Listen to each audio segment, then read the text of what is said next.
सेवालाल महाराज की जय।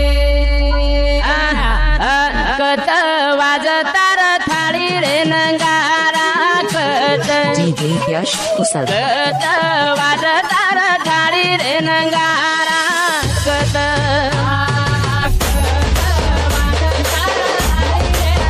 आणि गावातील आपल्या ज्या चिमुकल्या मुली आहेत त्यांच्या हस्ते अतिथी तसेच वरिष्ठ मंडळींचं स्वागत होत आहे। बघा, यांनी आपल्या जीवनामध्ये संघर्ष करून या आज आपल्या या व्यासपीठावर या विराजमान झाले आहेत। तर या संघर्षमय जीवनामध्ये सांगतात की कर्तव्य सिद्ध करण्यासाठी संघर्षमय जीवन असावं लागतं। कर्तव्य सिद्ध करण्यासाठी संघर्षमय जीवन असावं लागतं आणि मोठा माणूस होण्यासाठी मोठं मन असावं लागतं। मोठा माणूस होण्यासाठी मोठं मन असावं लागतं। असे कर्तृत्वाने आणि मनाने मोठे असलेले आदरणीय सर्व अतिथीचे आपण टाळ्यांच्या गजरात स्वागत करूया। सर्वांना विनंती करतो की सर्वांनी टाळ्यांनी या सर्व अतिथींचं स्वागत करावं।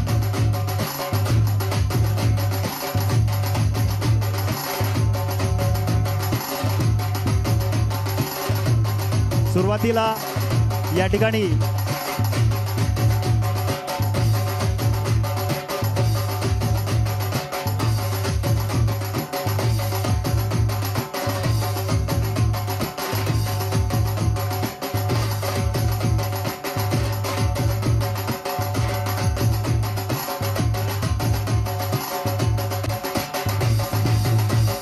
त्याचबरोबर रामरावजी चव्हाण गुरुजी जरी घरी पोहोचले असतील तर त्यांनी या ठिकाणी या व्यासपीठावर येण्याची कृपा करावी। मी त्यांना विनंती करतो की त्यांनी व्यासपीठावर या ठिकाणी येण्याची कृपा करावी। तर या सर्व पाहुण्यांचं स्वागत गीतानं होणार आहेत। आपल्या जिल्हा परिषद शाळेच्या ज्या विद्यार्थिनी आहेत त्या या स्वागत गीतानं या सर्व सत्कार मूर्ती तसेच वरिष्ठ मंडळींचं स्वागत करणार आहे। तरी मी त्यांना विनंती करतो की त्यांनी स्टेज समोर येऊन सर्वांचं स्वागत गीताने सन्मान करावं।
धन्यवाद.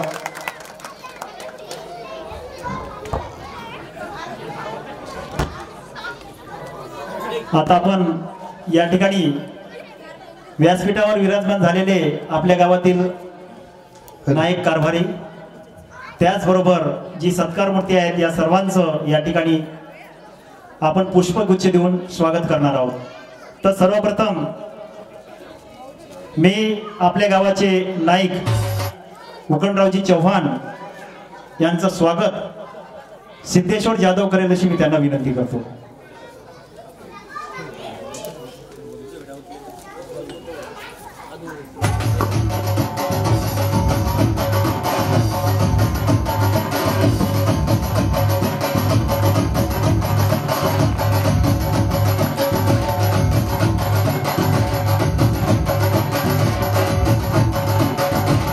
यानंतर आपल्या गावाचे नाईक अजयरावजी नाईक यांचे स्वागत आपल्या गावाचे प्रथम नागरिक मनोज चव्हाण गावाचे सरपंच हे करतील अशी मी त्यांना विनंती करतो.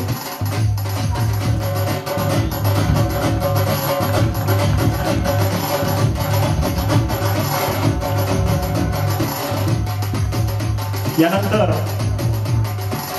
महादेवराव नाईक यांचे स्वागत शरद ज्योतिराम चव्हाण करेल अशी मी त्यांना विनंती करतो.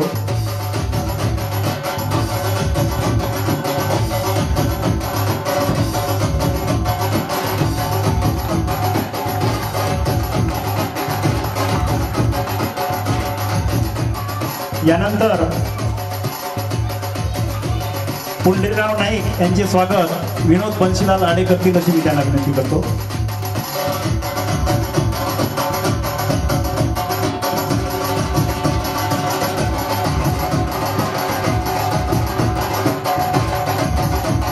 यानंतर पंडितरावजी कारभारी यांचे स्वागत सुनील सिंग चव्हाण करेल अशी मी त्यांना विनंती करतो.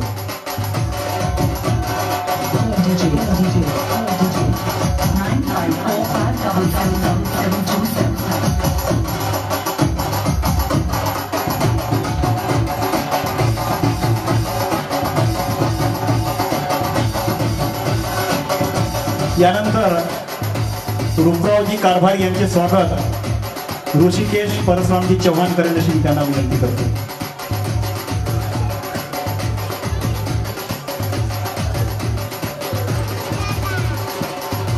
तर दिलीप विश्रामजी चव्हाण करेल अशी मी त्यांना विनंती करतो. रूपरावजी कारभारी.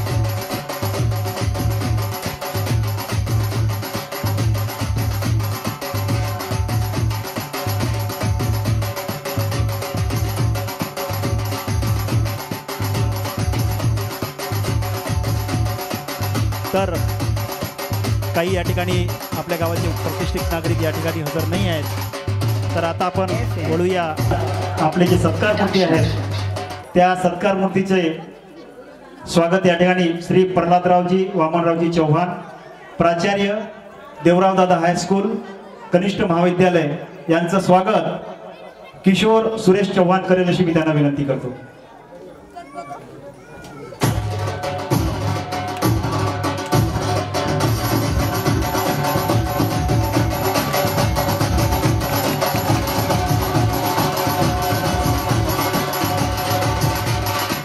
यानंतर आजच्या कार्यक्रमाचे प्रमुख अतिथी श्री प्रशांत भाऊ उरखडे, मुख्य कार्यकारी अधिकारी नगर परिषद वर्धा यांचे स्वागत अर्जुन हरिदास आडे करेल अशी मी त्यांना विनंती करतो. अर्जुन हरिदास आडे.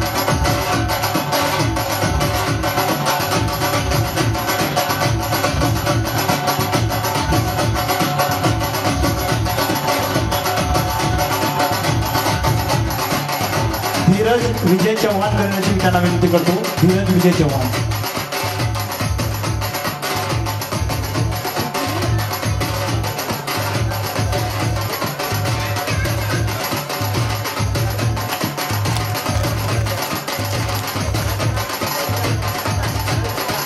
यानंतर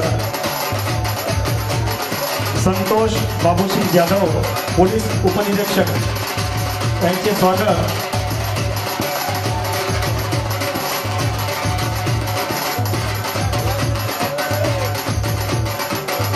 अंकुश प्रकाश जाधव करेल अशी त्यांना विनंती करतो. अंकुश प्रकाश जाधव.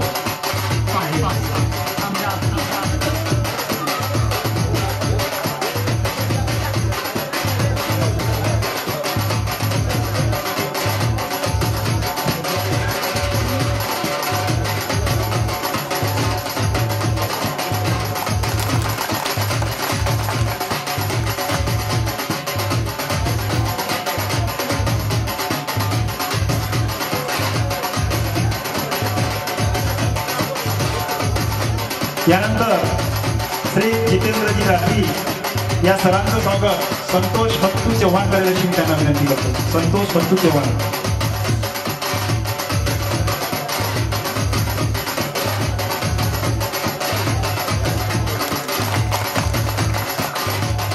यानंतर रामरावजी चव्हाण गुरुजी यांचे स्वागत परम पंडित राठोड करेल अशी त्यांना विनंती करतो. परम पंडित राठोड.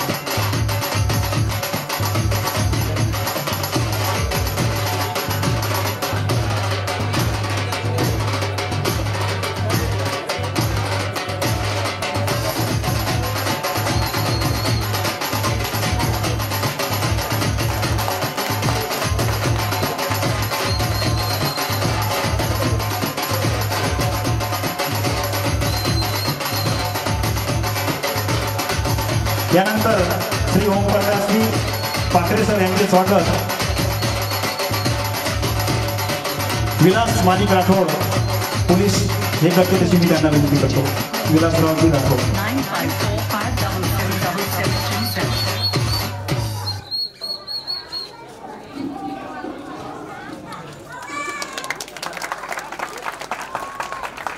यानंतर श्री अरुणजी चव्हाण सर यांचे स्वागत राजेश आडे करेल अशी मी त्यांना विनंती करतो. राजेश आडे.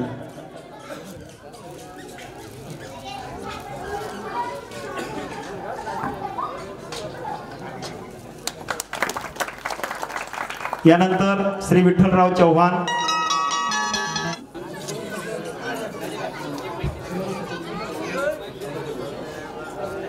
जय सेवालाल. मार नाम आनंदिनी रामकिशन चौहान छ. अजीब मार नाम शौर्य रामकिशन चौहान छ. मार दादा नाम चंदूजी चौहान छ. अजीब मार भी दादा नाम चंदूजी चौहान छ. अचमा बांधू खेचन बांधू फेटा.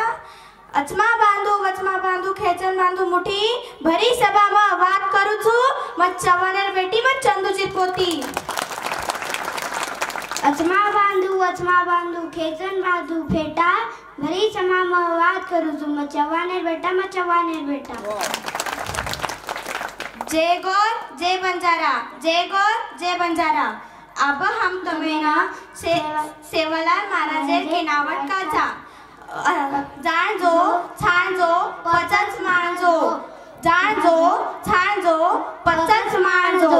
मळण भळण रिजो. घरे घरे मन नंगारा वाजियो. गुरूर गोरवट राज आयो. रपिया कटोरो पानी वट जायो. केनी भजो मत केनी पूजो मत. आपणो दीवो आपणच लगायरो. जय सेवालाल.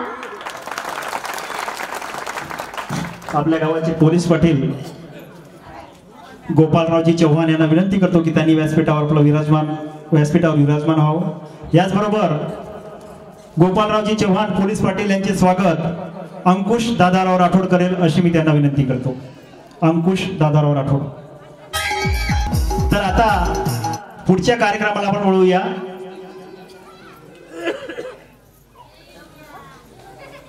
तर आपण या ठिकाणी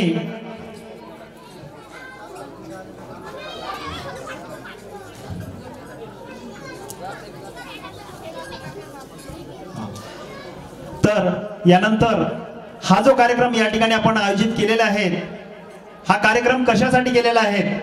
या कार्यक्रमामुळे आपल्या गावातील युवकांचा कोणता फायदा होणार आहे या सर्व गोष्टींची माहिती प्रास्ताविकमधून आपल्या गावाचे श्री अरुणरावजी चव्हाण मुख्याध्यापक हे या ठिकाणी येऊन आजच्या कार्यक्रमाचे प्रास्ताविक करतील अशी मी त्यांना विनंती करतो.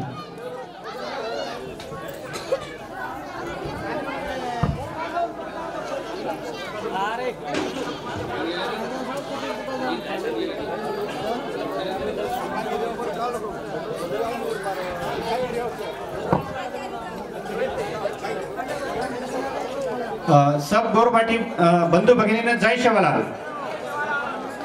आदरणीय व्यासपीठ, बंजारा समाजाचे कुलदैवत वसंतराव नाईकसी आणि संत शिवलाल महाराज यांच्या स्मृतीस या ठिकाणी विनम्र अभिवादन करतो. मित्रांनो, दरवर्षीप्रमाणे यावर्षी सुद्धा मोठ्या भव्य प्रमाणामध्ये संपूर्ण देशामध्ये संत शिवलाल महाराज यांची जयंती या ठिकाणी साजरी होते आहे. मागील अनेक वर्षापासून आपल्या गावामध्ये सुद्धा हा कार्यक्रम संपूर्ण गाव मिळून अतिशय छान प्रकारे आपण साजरा करतो आहे. यावर्षी जेव्हा या कार्यक्रमाचं नियोजन सुरू होतं त्यावेळेस शाळा व्यवस्थापन समितीचा अध्यक्ष आपला राजेश आडे त्याचा एक दिवस फोन आला की दादा, यावर्षीच्या शिवलाल महाराज जयंतीला आपण थोडं काहीतरी शैक्षणिक मार्गदर्शन वगैरे घेऊया. तर त्याला म्हटलं ठीक आहे, चांगली गोष्ट आहे, कारण सामाजिक आणि आध्यात्मिक दृष्ट्या गाव अतिशय प्रगतीपथावर आहे. गाव निर्व्यसनी पण आहे, पण मागील काही 10-15 वर्षाच्या गॅपमध्ये ज्या काही शैक्षणिक बाबी आहे, ज्या काही शैक्षणिक उपक्रम आहे त्याकडे थोडं मुलांचं दुर्लक्ष होत आहे आणि गावातील प्राथमिक शाळा थोडी अधोगतीला आलेली आहे असं त्यांचं पण म्हणणं होतं. एक शिक्षक या नात्याने जेव्हा मी हा विचार केला तेव्हा त्याला म्हटलं की तुम्ही सर्व तरुण मंडळींनी नियोजन करा आणि खरोखर एक चांगला असा कार्यक्रम या ठिकाणी घ्या. उरकुडे सर, तुमच्या माहितीसाठी सांगतो, तुम्हाला माहितीच आहे कारण तुम्ही कुरा गावची निवासी आहात. या गावात किती लोक नोकरीवर आहे हे सगळं तुम्हाला माहिती आहे कारण तुमचे सगळे मित्रच आहे. मित्रांनो, तुम्हाला सांगतो की हे युग शिक्षणाचं आहे, ज्ञानाचं आहे. दिवसेंदिवस टेक्नॉलॉजी वाढत आहे. जो या टेक्नॉलॉजीच्या स्पर्धेमध्ये शिक्षण घेईल तोच पुढे जाईल. आणि म्हणून जर गावाला खऱ्या अर्थाने दिशा द्यायची असेल, या चिमुकल्यांना जर आपल्याला खरोखर भारताचा एक उद्देश, एक चांगला सजग नागरिक जर बनवायचा असेल तर यांना योग्य दिशा देणं गरजेचं आहे. तुम्हाला एक सुंदर उदाहरण देतो. तुमच्यासमोर संतोष जाधव बसलेला आहे. संतोष जाधव इथून 10-15 वर्ष आधी जर तुम्ही संतोषला बघितलं असतं तर त्याची जी बॉडी होती ना, तेव्हा तुम्ही कल्पना केली नसती की हा कधी पोलीस बनेल. Incoming voice call from Teju Chavan on SIM SIM1. Police भरतीला जाऊच नको रे, कारण तुझी छातीच भरत नाही. Incoming voice call from Teju Chavan on SIM SIM1. काय लिहिलं असेल हे काही सांगता येत नाही. तो निवड पोलीसच झाला नाही तर आज तो पोलीस इन्स्पेक्टर म्हणून या ठिकाणी हजर आहे. टाळ्या वाजवून जोरदार स्वागत करा त्याचं. कारण गंमत मी त्याला सांगत होतो की लेका तुझी छातीच कशी काय भरली. तो म्हणे की माझी छाती जो मोजणारा आला होता तो अतिशय चांगला माणूस होता आणि त्याने बरोबर फिटोफिट अशी छाती बसवली आणि म्हणून मी आज पोलीस म्हणून भरती झालो. तर तेवढ्यावरच तो थांबला नाही तर त्याने अभ्यास केला आणि परीक्षा दिली आणि आज तो पोलीस इन्स्पेक्टर झालेला आहे. म्हणून खऱ्या अर्थाने या तरुण मंडळींना जर प्रेरणा द्यायची असेल तर अशा लोकांचा सत्कार घेणं गरजेचं आहे. आणि हा सत्कार घ्या. मी हे जेव्हा तो इन्स्पेक्टर झाला तेव्हाच एका व्हॉट्सअपच्या ग्रुपवर लिहिलं होतं की माणूस किती मोठा झाला, मोठ्या मोठ्या शहरात राहायला गेला, आम्हाला खूप मोठे मोठे पुरस्कार मिळतात, सत्कार मिळतात, परंतु गावातून दिलेला एक गुलाबाचं फुल सुद्धा त्या माणसासाठी खूप मोठी गोष्ट असते. आणि म्हणून जे लोक या ठिकाणी मोठ्या पदावर आहेत, आमचे आदरणीय काकाजी प्रल्हादरावजी चव्हाण हे देवराव दादा हायस्कूल आपल्या दिवसाची 1 नंबरची शाळा आहे, त्या हायस्कूलचे आज प्राचार्य आहेत. खूप मोठी गोष्ट आहे, खूप मोठी पोस्टिंग आहे. तसेच श्रीकृष्ण चव्हाण, मूर्ती लहान पण कीर्तिमान असंच मी त्याला म्हणतो कारण तो माझ्या धामणगावमध्येच आहे. अतिशय सुंदर कार्य आहे. त्याला या वर्षीचा राज्यस्तरीय आदर्श शिक्षक पुरस्कार मिळालेला आहे पूर्ण महाराष्ट्रातून. सोबतच आणखी आपण सत्कार मूर्ती या ठिकाणी ठेवली आहे. उरकुडे साहेब जे संतोषच्या बाजूने बसलेले आहेत ना, ते आणि संतोष दोघंही चांदूर रेल्वेच्या हॉस्टेलमध्ये राहून अभ्यास केलेला आहे त्यांनी. आज ते हिंगणघाट नगर परिषदेचे सीईओ आहेत. आणि एवढंच नाही तर डेप्युटी कमिशनर. पुढच्या थोड्याच काही अंतरावर असलेले आपले ओमप्रकाश पाखरे सर अतिशय कमी वेळामध्ये फार मोठं मार्गदर्शन आपल्याला दिलं आहे. आजचा जर विचार केला तर ही मुले आपली दिशा भटकून आहेत, ती दिशा भटकू नये म्हणून त्यांनी हा प्रयत्न या ठिकाणी सांगितलेला आहे. यानंतर मी आपल्या गावाचे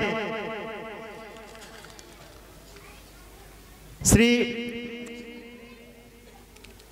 संतोष जाधव पोलीस उपनिरीक्षक त्यांनी या ठिकाणी येऊन आपला अनुभव आपल्या या मुलांपर्यंत पोहोचावा अशी मी त्यांना विनंती करतो.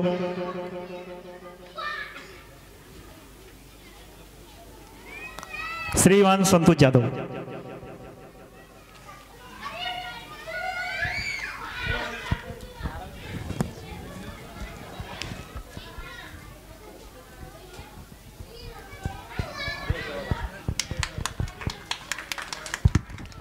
धन्यवाद. आज या ठिकाणी आज या भिवापूर गावामध्ये संत शिरोमणी संत सेवालाल महाराज यांच्या जयंतीनिमित्त हा जो कार्यक्रम सोहळा या ठिकाणी आयोजित केलेला आहे, सर्वप्रथम मी आयोजकाचं मनापासून आभार व्यक्त करतो. संत शिरोमणी संत सेवालाल महाराज आपले कृषीतज्ञ श्री वसंतरावजी नाईक यांच्या पावन स्मृतीस मी नम्र अभिवादन करतो.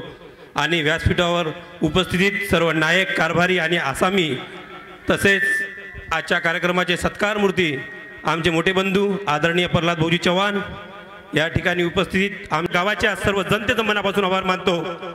त्याचनंतर मला जे जीवाभावाचे मित्र भेटले, ज्यांनी मला सल्ला दिला, असे आमचे आदरणीय आमचे प्रशांतजी उरकुडे आणि आमचे काही मित्र या ठिकाणी उपस्थित नाही, यांनी आम्हाला वेळोवेळी सल्ला दिला, टोचण्या दिल्या की संतोष तू इथे थांबू नको, तुझ्यामध्ये जिद्द आहे, तू करतो. कारण की आम्ही हॉस्टेलमध्ये एकदम जवळ राहून एकामेकाच्या सहवासात होतो. त्यानंतर हालाकीची परिस्थिती असताना ज्या कुटुंबामध्ये मी राहिलो, ज्या आईने मला या ठिकाणी पोहोचवण्यासाठी आधार दिला, त्या मातेला मी नतमस्तक होतो. आणि त्यानंतरच या ठिकाणी मला पोहोचवण्यासाठी माझं कुटुंब असेल, माझा भाऊ असेल. त्यानंतर मित्र खरं सांगतो तुम्हाला, मी सन 2007 मध्ये BA फायनलला असताना आणि ज्या वेळेस मला सांगतो 12वीत असताना मला जेव्हा पर्सेंटेज पडले आणि मी DEDला जाऊ शकलो नाही, कारण की उरकुडे साहेब या गावाचं एक टार्गेट होतं की 12वी झाल्यानंतर आपण शिक्षक व्हायला पाहिजे. आणि शिक्षक झाल्यानंतर सर्वांची परिस्थिती सारखी होती की आपण शिक्षक व्हायलाच पाहिजे. आणि 12वी झाल्यानंतर केंद्रीय पद्धत आली, आपण अभ्यास चांगला केला, पण आपला DEDला नंबर लागला नाही. खूप वाईट वाटलं, घरी येऊन ढसा रडलो. पण त्यानंतर विचार केला की उरकुडे साहेब सुद्धा आम्हाला सिनियर होते आणि त्यांनी सुद्धा चांदूर गाठलं होतं. मी विचार केला की आपण सुद्धा चांदूरला BAला ॲडमिशन घ्यावी. आम्ही चांदूरला BAला ॲडमिशन घेतली. ॲडमिशन केल्यानंतर जेव्हा कॉलेजमध्ये जात होतो, प्रशांतजी उरकुडे हे जेव्हा कॉलेजमधून येत होते आणि दुपारी आपलं पुस्तक घेऊन आपलं कुठंतरी जात होते, आम्ही पाठलाग केला की प्रशांतजी उरकुडे कुठं जातात, तर उरकुडे साहेब एका लायब्ररीमध्ये जात होते. आणि त्यानंतर आम्ही उरकुडे साहेब जाण्यासाठी आम्ही सुद्धा सुरुवात केली. आम्हाला त्या ठिकाणी एक मंच तयार केला उरकुडे साहेबांनी. आणि त्या ठिकाणी जे आमचे सर होते त्याने सुद्धा आम्हाला एक मंच तयार करून दिला. त्या ठिकाणी तुम्हाला सांगतो मित्र, त्या लायब्ररीमध्ये फक्त एक के सागरचं पुस्तक होतं. तेच पुस्तक आमचा एक विद्यार्थी वाचत होता, आम्ही सर्व मिळून ऐकत होतो. ही त्यावेळेची परिस्थिती होती. त्यानंतर BA झाल्यानंतर आपण काय करायचं, आपण त्यावेळेस हॉस्टेलवर होतो. परिस्थिती आपली अशी हालाकीची आहे की आपल्याला नोकरीची गरज आहे. तर सर्वात सांगायचं तुम्हाला, सर्वात सांगण्याचा महत्त्वाचा उद्देश म्हणजे आज माझा मित्र या ठिकाणी नसेल, रामपालजी राठोड, त्यांनी मला BA फायनल असताना त्यांनी मला हे म्हटलं की संतोष तू एक काम कर, तू माझ्यासोबत तुझा फॉर्म भर. म्हटलं ठीक आहे. मी तर म्हटलं कधी रनिंग नाही केली, चल ठीक आहे म्हटलं तू म्हणतात. तर त्यांनीच माझा DD काढला आणि माझा फॉर्म भरला. त्यांच्यासोबत मी भरती प्रक्रियेला गेलो. अरुणजी चव्हाण सर यांनी तुम्हाला सांगितलं की परिस्थिती कशी असते, की माझी बॉडी लँग्वेज अशी होती की कोणी म्हणणार नाही की या पोलीसमध्ये जाईल. पण विषय असा होता, योगायोगाने मी ज्यावेळेस माझं फिजिकल झालं आणि माझी चेस्ट मोजल्या गेलं, तेव्हा मी रामपालला इशारा केला की आपण पोलीस झालो. माझं फिजिकली व्हायचं होतं, पण रामपाल म्हटलं आपण पोलीस झालो. तो म्हटलं कसं, म्हटलं आपण झालो. त्यानंतर विषय असा झाला की मी आपल्या जेव्हा व्हीजेएनटीची लिस्ट लागली,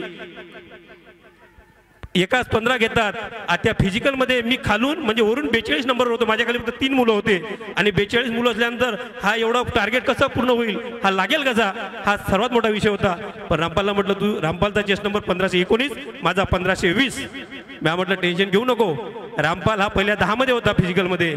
जेव्हा मी तिथं पोहोचलो तर तेव्हा आमच्या खालचे फक्त 10 मुलं पास झाले, बाकी सर्व फेल झाले. मी पहिल्या 2 मध्ये आलो. ही कसं असते, आपली एक जिद्द होती. मी तेव्हा बोललो होतो की आपण खरोखर आपलं टार्गेट पूर्ण करू. आणि सांगायचा विषय म्हणजे आताच ओमप्रकाश सरांनी खूप सुंदर असं या ठिकाणी आपलं मनोगत व्यक्त केलेलं आहे आणि आपल्याला मार्गदर्शन केलेलं आहे. त्यांनी म्हटलं आहे की हा जो मार्ग आहे इथे थांबत नाही. संपल्यानंतर आमचे प्रशांतजी उरकुडे साहेब हे सुद्धा वरिष्ठ लिपिक म्हणून सर्वात पहिले जळगाव या ठिकाणी रुजू झाले, पण ते सुद्धा तिथे थांबलेले नाही. त्यांनी सर्वप्रथम तिथूनच डिपार्टमेंट मार्फत एक्झाम दिली आणि त्यांनी शालेय पोषण आहार अधीक्षक म्हणून त्यांची गडचिरोली या ठिकाणी नेमणूक झाली. आमच्या समोर प्रशांतजी उरकुडे नेहमी आदर्श राहिले. आम्ही त्यांना बघत होतो की प्रशांत काय करत आहे. आम्ही आमचा मित्राचा ग्रुप कधी सोडलेला नाही, कारण मित्र हा जीवाभावाचा असतो आणि असे मित्र भेटणं हे आपलं भाग्य असते. आणि सर्वप्रथम तिथे थांबल्यानंतर लग्न झालं, सर्व झालं. म्हणतात की लोक लग्न झाल्यानंतर आपल्या परिवारात गुंतल्यानंतर या गोष्टी करता येत नाही, हे साफ चुकीचं आहे. ज्या माणसामध्ये हिंमत असेल, जो माणूस मेहनत करील, तो आपलं कोणतंही टार्गेट पूर्ण करू शकतो. मी लग्न झाल्यानंतर मी माझा अभ्यास सुरू केला. अभ्यास सुरू केल्यानंतर तुम्हाला सांगतो, ज्या माझ्या अर्धांगिनीने आणि माझ्या कुटुंबाने मला साथ दिली, ही खरोखर खूप मोठी साथ होती. सर्वात महत्त्वाचं म्हणजे मी सकाळी 7 वाजता माझ्या पाठीवर बॅग घेत होतो आणि मी लायब्ररी गाठत होतो. दुपारचं जेवण मी लायब्ररीतच करत होतो. रात्री 10 वाजता मी माझ्या घरी येत होतो. माझं कुटुंब झोपलेलं असायचं कधी कधी. एक सांगायचं तुम्हाला सांगतो, 322 एक्झाम होती उरकुडे साहेब. झाल्यानंतर 10 दिवसांनी एक्झाम होती आणि माझ्या म्हणजे दुसऱ्या मुलीचं डिलिव्हरी होती आणि मला फोन आला की आपल्याला आता सिझर करायचं आहे. म्हटलं ठीक आहे. किती मॅडमने सांगितलं आपल्याला 9 वाजता करायचं आहे. म्हटलं ठीक आहे मॅडम 9 वाजता येतो. मी सकाळी 7 वाजता निघालो. लायब्ररीत 2 तास बसलो. पत्नी माझी ॲडमिट. मी 9 वाजता गेलो. मला मुलगी झालेली होती आणि त्यानंतर मॅडम माझ्यावर चिडल्या, तुम्ही कसे म्हणे तुम्ही वेळेवर उपस्थित राहिले नाही. मी शांतपणे ऐकून घेतलं की माझी 10 दिवसांनी एक्झाम होती. 10 दिवसांनी एक्झाम असल्यानंतर मी 4 वाजेपर्यंत थांबलो. 4 वाजता परत झाल्यानंतर सिझर झाल्यानंतर मी परत माझ्या टार्गेटवर मी आलो. तेव्हा मला माहिती आहे की माझा भाऊ आहे, तो सांभाळून घेते हॉस्पिटलचे कामं. मी परत आपल्या कामाला सुरुवात केली. सर्वात सांगायचं म्हणजे जेव्हा माझा रिझल्ट आला 322चा, मी त्या एक्झाममध्ये नाही होऊ शकलो, पण जेव्हा माझा 322ची एक्झाम होती, जेव्हा माझा तो रिझल्ट आला तेव्हा ॲन्सर की जेव्हा आली तर मी ऑप्शन सांगत होतो. माझा मित्र माझ्या ॲन्सर कीवर टिक करत होता. तेव्हा त्याने टिक केल्यानंतर टिक केलं तर मला म्हटलं काय झालं बाबा. माणूस जेव्हा आपण अभ्यास करतो तेव्हा आपल्याला खूप असं वाटतं की आपलं रिझल्ट यायलाच पाहिजे. जेव्हा माझा मित्र बोलला की जेव्हा मी टिक करत होतो तेव्हा तुझा डायरेक्ट 39 नंबरचा तो क्वेश्चन आहे, 39 नंबरचा तो एक पहिला क्वेश्चन चुकला. त्याच्यानंतर 48 म्हणजे 75 पैकी माझे 71 क्वेश्चन बरोबर होते. तेव्हा मला वाटलं की आपल्या मेहनतीचं चीज आहे. म्हणून सांगतो मित्र हो की तुम्ही विसरून जाऊ नका.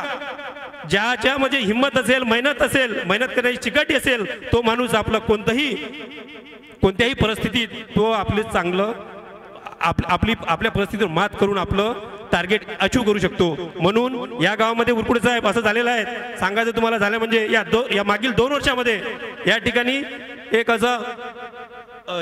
एक वसाहत पडलेला आहे. कोणी या ठिकाणी एक मुलगा सुद्धा या ठिकाणी पोलीस भरतीमध्ये लागू शकला नाही. ही खूप शोकांतिका आहे भिवापूर गावासाठी. कारण भिवापूर गाव शिक्षकाचं गाव म्हणून 10 आमच्या बंजारा तांडामध्ये प्रसिद्ध आहे. प्रत्येक व्यक्ती या गावाचं नाव घेतो. मी सुद्धा या गावामध्ये येऊन आलो तेव्हा मी सुद्धा या गावाचा एक आदर्श घेतलं, या गावापासून प्रेरित झालो. म्हणून मी तुमच्यासमोर या ठिकाणी आज उपस्थित आहे. म्हणून म्हणतो की माणसांनी आपल्या कशाही परिस्थितीवर मात करून आज प्रत्येक पालकांना माझी विनंती आहे की कोणताही कार्यक्रम आज तुम्ही इथून जे घेऊन जाल आपल्या पालकांना, आपल्या मुलांना सांगा. कारण की प्रत्येक पालकाला वाटते की खरं सांगतो तुम्हाला, एक मुलगा जरी आपल्या घरातला लागला ना तर आपली सर्व परिस्थिती चेंज होते. या ठिकाणी हे सर्व आपल्या ठिकाणी उदाहरण आहेत. कारण की उरकुडे साहेबाची जर तुम्ही परिस्थिती बघितली तर या ठिकाणी उपस्थित असेल अशा कोणत्याही व्यक्तीची परिस्थिती नाही. कारण त्या माणसाने आमच्यासमोर नेहमी आदर्श आहे. कारण की त्या माणसाने अशा परिस्थितीला मात करून आम्ही त्यांना नेहमी बघत होतो. त्या माणसाने अशा परिस्थितीवर मात करून आज या ठिकाणी क्लास 1 म्हणून आपल्या ठिकाणी उपस्थित आहे. काही दिवसांनी आपल्या अमरावतीला आयुक्त म्हणून सुद्धा येतील असे आमचे आदरणीय उरकुडे साहेब, मित्र हो, मी या ठिकाणी आपला काही जास्त वेळ घेणार नाही. माझी या ठिकाणी ग्रामपंचायतला एक हात जोडून विनंती आहे की या गावाचा मुलगा पोलीस असो, CAT माध्यमातून शिक्षक जरी लागला असेल, लिपिक जरी लागला असेल, तर त्याचा सत्कार त्याच्या कुटुंबासह आपल्या ग्रामपंचायतकडून आयोजित झाला पाहिजे. यामुळे आपली येणारी जी पिढी आहे ती काय होईल, एक प्रोत्साहित होईल, त्यांना एक प्रोत्साहन मिळेल आणि असा कार्यक्रम, असा उपक्रम राबवला गेला पाहिजे. कारण की आमच्या डोळ्यांनी बघितलेला आहे. कारण की माझ्यासोबत जे मुलं पासआउट झाले त्यांचा कार्यक्रम मी त्यांच्या गावामध्ये डोळ्यांनी बघितलं. सर्वात तुम्हाला सांगायचा विषय झाला म्हणजे या ठिकाणी आपल्या गावाचे जे अतुल राठोड आहेत, मी जेव्हा MP मध्ये होतो ते त्या ठिकाणी आम्हाला शिक्षक म्हणून, एक ट्रेनर म्हणून शिकवायला होते. त्यांना सुद्धा माहीत आहे की 600 लोकांची PSI ची बॅच होती. त्या 600 लोकांमध्ये आपल्या बंजारा समाज एकच मुलगी राठोड ही त्या ठिकाणी PSI मध्ये होती. तिला मी विचारलं, का बरं तू एकटीच आहे का? हो सर म्हणे, मी एकटीच आहे. म्हटलं काय कारण आहे? सर आपल्या म्हणे 4 जागा होत्या, त्यामध्ये माझं सिलेक्शन ओपन मधून झालं आणि या 4 जागेमध्ये आपली एकही मुलगी लागू शकली नाही. ही खूप मोठी शोकांतिका आहे. म्हणून माझ्या मुलींसाठी स्पर्धा कमी असते. PSI होणं, कोणती MPSC एक्झाम ट्रॅक करणं हे खूप कठीण नसते. कारण की या ठिकाणी ओमप्रकाश पाखरे सर यांनी शिक्षकाचा राजीनामा देऊन ते या क्षेत्रात आले. त्यांनी खूप मोठ्या त्यांनी राज्यसेवेच्या अशा कितीतरी एक्झाम आहे त्यांनी ट्रॅक केल्या. आज त्या तिथे पोहोचू शकले नसेल, पण त्या एक चांगले मार्गदर्शक म्हणून आपल्यासमोर उभे आहेत. त्यांनी आपल्याला आश्वासन दिलेलं आहे की मी तुमच्या गावासाठी अर्ध्या रात्री सुद्धा यायला तयार आहेत. याच्यापेक्षा मोठी गोष्ट कोणती नाही. या ठिकाणी मला आयोजकांनी या ठिकाणी बोलण्याची संधी दिली, माझा सत्कार केला. या आयोजकाचं, या गावाचं मी परत या पूर्ण गावाला, या जनतेला मी नतमस्तक होतो आणि मला बोलण्याची संधी दिली त्याबद्दल मी माझ्या वाणीला विराम देतो. जय हिंद, जय महाराष्ट्र, जय सेवालाल. प्रभार सुद्धा त्यांच्याकडे. सोबतच आपले राठी सरांना कोण ओळखत नाही. संपूर्ण भिवपूरचं त्या व्यक्तीवर प्रेम आहे. एवढे सुंदर विद्यार्थी त्यांनी घडवले, शाळेमध्ये खूप सुंदर काम केलं. म्हणून आजही माणसाचं काम कुठं वाया जात नाही. राठी सर जिथं कुठं भेटले तिथे त्यांचे विद्यार्थी त्यांचा चरण स्पर्श करतात. म्हणून काम कधी वाया जात नाही, चांगलं कार्य करत राहावं. राठी सरांना सुद्धा राज्यस्तरीय आदर्श शिक्षक पुरस्कार मिळालेला आहे. आणि म्हणून ह्या सगळ्या गोष्टी याच्यासाठी सांगतोय की ह्या सगळ्या गोष्टी ह्या ज्या विद्यार्थ्यांना कळल्या पाहिजे. कारण आम्ही ज्यावेळेस शिकत होतो त्यावेळेस आमच्या समोर सुद्धा कोणाचा तरी आदर्श होता. रामरावजी काका, प्रल्हाद काका. ज्यावेळेस असे सुंदर कार्यक्रम होतात त्यावेळेस सर्व गावकऱ्यांनी एक होऊन या मुलांसाठी झटलं पाहिजे, या मुलांना प्रेरणा दिली पाहिजे. कारण अतिशय हुशार मुलं आहेत आपल्या गावामध्ये. या मुलांनी जर अभ्यास केला, त्यांच्या समोर जर असे लोक आपण कार्यक्रम घ्या, यानंतर पुढच्या वर्षी जे मुलं आपली पहिल्या क्रमांकाने उत्तीर्ण होतील त्या सर्व मुलांचा सत्कार घ्यायचा. यावर्षी ते झालेलं नाहीये, पुढल्या वर्षी ही चूक करू नका. जे मुलं पहिल्या 3 क्रमांकाने उत्तीर्ण होतील त्यांचे आपण या ठिकाणी कौतुक करू. त्यांच्या आईवडिलांसमोर जर त्यांना बक्षीस मिळालं तर ते मोटिवेशन त्यांना भविष्यासाठी अतिशय आवश्यक असतं. त्यांना अभ्यास करण्याची पुन्हा त्यांना प्रेरणा मिळते. पुन्हा एकदा सर्वांचे या ठिकाणी स्वागत करतो आणि माझं प्रास्ताविक या ठिकाणी संपवतो. जय हिंद, जय भारत. सॉरी, एक ओमप्रकाश पाखरे म्हणून नाव सुटून गेलं. कुरा या गावातील ओमप्रकाश सर आहे. ते MPSC चे क्लासेस घेतात. तुम्हाला ते विद्यार्थ्यांना मार्गदर्शन करतील. MPSC ची परीक्षा 2 वेळा ते पास झाले, परंतु थोड्या गुणांमुळे त्यांच्या मुलाखतीमध्ये नंबर कटला. त्यांना सुद्धा आपण या ठिकाणी बोलावलेलं आहे. त्यांचं सुद्धा मार्गदर्शन आपण या ठिकाणी घेणारच आहोत. ते प्रायमरी शिक्षक होते, परंतु प्रायमरी शिक्षकाचा राजीनामा देऊन ते MPSC कडे गेले आणि आज एक मोठा क्लास ते अमरावती सारख्या शहरामध्ये घेतात. जर कोणाला MPSC चे क्लास लावायचे असतील, काही अडचण असेल, स्पर्धा परीक्षेचं युग आहे, तुम्ही परीक्षा दिली नाही तर कोणतीच नोकरी तुम्हाला लागत नाही. म्हणून परीक्षेसाठी क्लास लावणे गरजेचं आहे, अभ्यास करणं गरजेचं आहे. आणि म्हणूनच मार्गदर्शन करणारे आपण पाखरे सरांसारखे या ठिकाणी लोक पण बोलावले आहे. ठीक आहे, पुन्हा एकदा सर्वांचं स्वागत करतो आणि थांबतो. यावर बोलतील अशी मी त्यांना विनंती करतो. सर जाग्यावरूनच.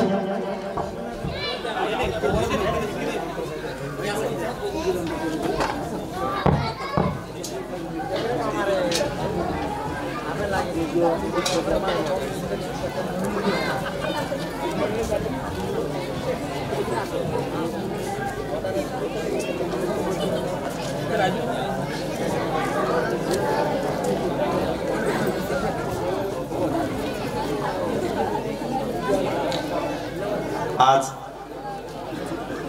संत सेवालाल महाराज जयंती यांच्या निमित्त भिवापुरातील सर्व उपस्थित असणारे जे नागरिक आहेत, सर्व नागरिक, आदरणीय विचारमंच आणि माझे लहान बंधू आणि भगिनींनो, आजचा जो कार्यक्रम आहे हा कार्यक्रम आपल्या गावातील जे विद्यार्थी जे मोठे झाले, ज्यांनी आपलं कर्तृत्व सिद्ध केलं, त्यांच्या सत्काराचा हा कार्यक्रम. त्यासोबतच आपण सर्वच विद्यार्थ्यांचा, सर्वच पालकांचा सुद्धा असा विचार असतो की माझा जो मुलगा आहे, माझा मुलगा हा चांगल्या नोकरीवर लागला पाहिजे. मग चांगल्या नोकरीवर लागला पाहिजे त्यासाठी मग ते मुलांवर इन्व्हेस्टमेंट करतात, मुलांना पैसा खर्च करतात, चांगलं शिकवतात. पण मग प्रश्न असा पडतो की एक चांगली नोकरी म्हणजे कोणती नोकरी? मित्रांनो, आपण नोकरीचा जर विचार केला तर नोकऱ्या दोन प्रकारच्या नोकऱ्या आहे. एक सरकारी क्षेत्रातील नोकरी आहे आणि एक दुसरी प्रायव्हेट क्षेत्रातील नोकरी. आपण जर विचार केला तर प्रायव्हेट म्हणजे खाजगी क्षेत्रातील जी नोकरी आहे, या खाजगी क्षेत्रामध्ये जर आपण जर नोकरी करतो म्हटलं तर त्या नोकरीला कुठल्याही प्रकारची सिक्युरिटी आपल्याला मिळत नाही. आपण आज जर नोकरीला जर लागलो तर काढून टाकलं जाईल याची कुठल्याही प्रकारची गॅरंटी नाही. परंतु जर सरकारी नोकरीमध्ये जर आपण लागलो तर आपण वयाच्या 58-60व्या वर्षापर्यंत रिटायरमेंटपर्यंत एकदा लागलो तर आपल्या रिटायरमेंटपर्यंत आपल्याला कुठल्याही प्रकारचा धोका राहत नाही, म्हणजे एक सिक्युरिटी मिळते. मग आज असा प्रश्न पडतो की आपण सरकारी नोकरी जॉईन करायची की खाजगी क्षेत्रातील नोकरी? मित्रांनो, तुम्ही कोरोना पाहिला. कोरोना पिरियडमध्ये असं होतं की बरेचसे जे लोक गाव सोडून बाहेरगावी नोकरी करत होते प्रायव्हेट सेक्टरमध्ये, ते सर्व लोक गावामध्ये परत आले. अनेक लोकांच्या खाजगी क्षेत्रातील नोकऱ्या गेल्या. त्यांना आता कुठंतरी पार्ट टाईम जॉब करावा लागत आहे किंवा मग वर्क फ्रॉम होम करावं लागत आहे किंवा बरेचसे लोक बेरोजगार आहे.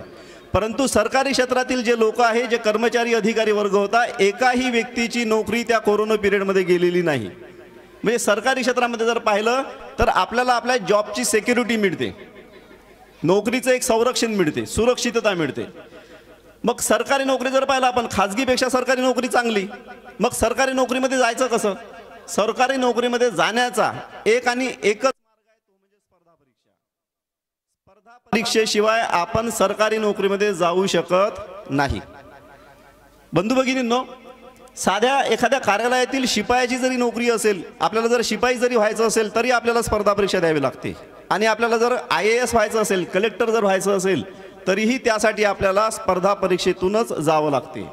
म्हणजे शिपायापासून तर कलेक्टरपर्यंत सर्व नोकऱ्या स्पर्धा परीक्षेच्या माध्यमातून भरल्या जातात.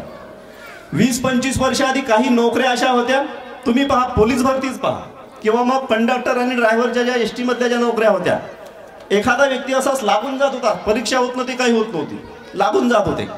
आता तो जो काळ आहे तो काळ आता बदललेला आहे. कुठलीही नोकरी आपण गेलो, मुलाखत दिली आणि आपण पास झालो, नोकरीला लागलो, असं आता राहिलेलं नाही. स्पर्धा परीक्षा होते. स्पर्धा परीक्षेमध्ये जो व्यक्ती आपली उत्कृष्टता सिद्ध करते त्या व्यक्तीला नोकरी मिळते. मग आता स्पर्धा परीक्षा जर करतो म्हटलं तर काय केलं पाहिजे? तर मित्रांनो, MPSC असेल, UPSC असेल किंवा मग इतर ज्या स्पर्धा परीक्षा असेल तर त्या स्पर्धा परीक्षांनी विद्यार्थ्यांनी आतापासूनच तयारी करणं आवश्यक आहे. तुमच्यासमोर तुमच्या गावातील बरेचसे असे विद्यार्थी आहेत, जसं जाधव सर आहे, जे PSI आहे, त्यांचं उदाहरण तुमच्या समोर आहे. ते जर नोकरीमध्ये जर गेले नसते तर आज ते या पदावर असते का? आणि नोकरीमध्ये जर नसते तर त्यांचा सत्कार इथं झाला असता काय? नसता झाला. त्यामुळे आपण स्पर्धा परीक्षेमध्ये जर जायचं असेल तर UPSCच्या नोकऱ्या आहे, MPSCच्या नोकऱ्या आहे. त्यानंतर जर आपण जर असं म्हटलं की नाही, मला जास्त मेहनत करण्याची इच्छा नाही किंवा मग जास्त मेहनत होणार नाही, तर मग लवकरात लवकर एखादी चांगली नोकरी मिळाली पाहिजे, तर तशा सुद्धा बऱ्याचशा अशा नोकऱ्या आहे की आपण कमी मेहनतीमध्ये 1 किंवा 2 वर्षाच्या मेहनतीमध्ये आपण त्याही नोकऱ्या आरामात काढू शकतो. उदाहरणार्थ पोलीस भरती. ग्रामीण भागातील विद्यार्थ्यांसाठी सरकारी नोकरीमध्ये जाण्याचा आजचा सर्वात सोपा आणि सर्वात चांगला मार्ग म्हणजे पोलीस भरती.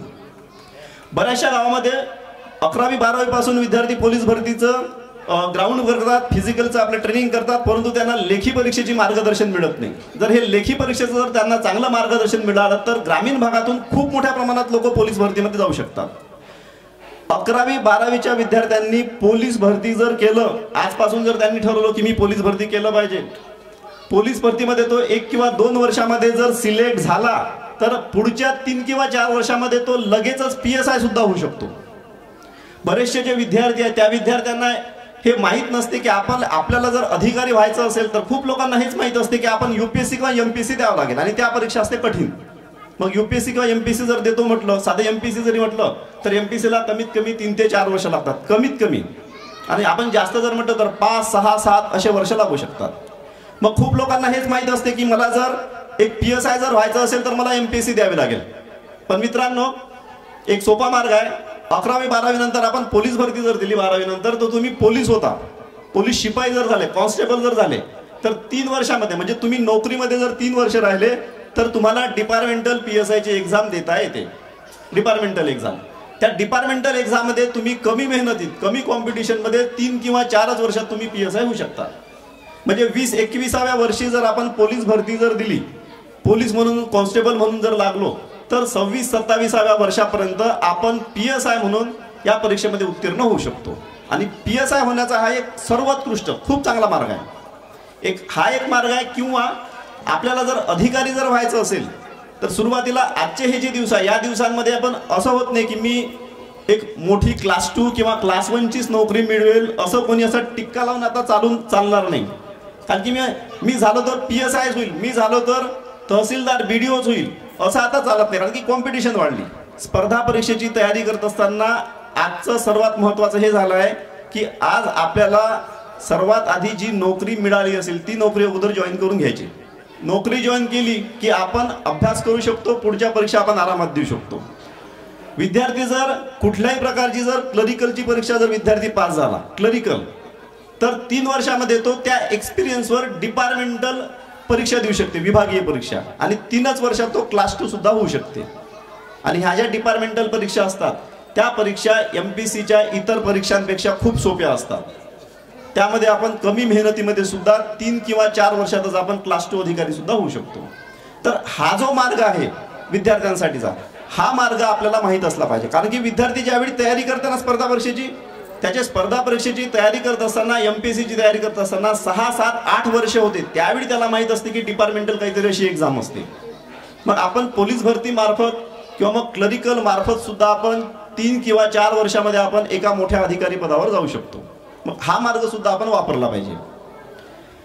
बऱ्याचशा विद्यार्थ्यांना असा प्रश्न पडते की आपण स्पर्धा परीक्षेची तयारी कधीपासून करायची. पोलीस भरतीचे जर विद्यार्थ्यांनी जर असं ठरवलं की मला पोलीस भरती करायची आहे, तर विद्यार्थ्यांनी 10वी पास जर झालं, 11वी 12वी पासून पोलीस भरतीची तयारी ते करू शकतात. 2च वर्षामध्ये, फक्त 2 वर्ष, 2च वर्षामध्ये ते पोलीस शिपाई म्हणून आरामात नोकरीवर लागू शकतात. आणि एक वेळा नोकरी लागली तर तुमचं पूर्णच्या पूर्ण आयुष्य सेटल होऊन जाते. त्यानंतर डिपार्टमेंटल एक्झाम देऊन तुम्ही PSI सुद्धा होऊ शकता. ग्रामीण भागातील विद्यार्थ्यांना काही वर्ष आधी जर पाहिलं तर मार्गदर्शन मिळत नव्हतं. मी ज्यावेळी स्पर्धा परीक्षेची तयारी करत होतो, किंवा मग उरकुडे सर ज्यावेळी स्पर्धा परीक्षेची तयारी करत होते, किंवा मग जाधव सर जे आहे ज्यावेळी स्पर्धा परीक्षेची तयारी करत होते, त्यावेळी स्पर्धा परीक्षेचं मार्गदर्शन अमरावती शहरामध्ये सुद्धा उपलब्ध नव्हतं. पण आज मात्र परिस्थिती बदलली आहे. पुणे, मुंबई, पुणेसारखे किंवा मग औरंगाबाद, नाशिकमध्ये ज्या प्रकारे मार्गदर्शन मिळत होतं तशा प्रकारचं मार्गदर्शन, म्हणजे मार्गदर्शन क्लासेस आपल्या दारापर्यंत आले आहे. याचा फायदा आपण किती घेतो हे आपल्यावर डिपेंड आहे. रस्ते सगळे ओपन आहे, आपण त्याचा उपयोग कसा करतो हे आपण स्वतः विचार करायला पाहिजे. तर आजचं जे स्पर्धेचं आहे, स्पर्धा परीक्षेचं आहे, विद्यार्थ्यांनी आतापासूनच, विद्यार्थी आज ज्या ठिकाणी आहे, 10वीत असेल, 11वीत असेल, 12वीत असेल, ग्रॅज्युएशनच्या फर्स्ट सेकंड फायनल इयरला असेल, आजपासूनच विद्यार्थ्यांनी स्पर्धा परीक्षेची तयारी करणं आवश्यक आहे. मी या कार्यक्रमाच्या माध्यमातून विद्यार्थी वर्ग आणि विद्यार्थ्यांचे जे पालक, वडील, आई किंवा मोठे भाऊ सर्वांना हे सांगतो की तुम्ही तुमच्या मुलाला जर समजत नसेल तर तुम्ही त्याला कान पकडून स्पर्धा परीक्षेची तयारी करायला लावा. स्पर्धा परीक्षेच्या मार्फत तो यशस्वी होऊ शकतो. तो जर यशस्वी झाला तर तुमचं कुटुंबाची परिस्थिती ऑटोमॅटिकली बदलते. आणि एका कुटुंबाची परिस्थिती बदलली की आजूबाजूचे जे 10-15 कुटुंब असते त्यांचीही परिस्थिती ऑटोमॅटिकली बदलते. त्यामुळे स्पर्धा परीक्षेची तयारी करणं ही काळाची गरज आहे. विद्यार्थ्यांनी ही गरज ओळखली पाहिजे आणि आज आणि आत्तापासूनच या स्पर्धा परीक्षेची तयारी करायला सुरुवात केली पाहिजे.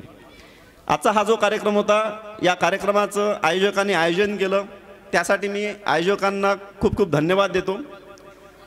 मी कुऱ्ह्यालाच राहतो, माझ्या अमरावतीला क्लासेस आहे आणि कुऱ्ह्याला सुद्धा माझ्या सकाळच्या 2 बॅचेस चालतात.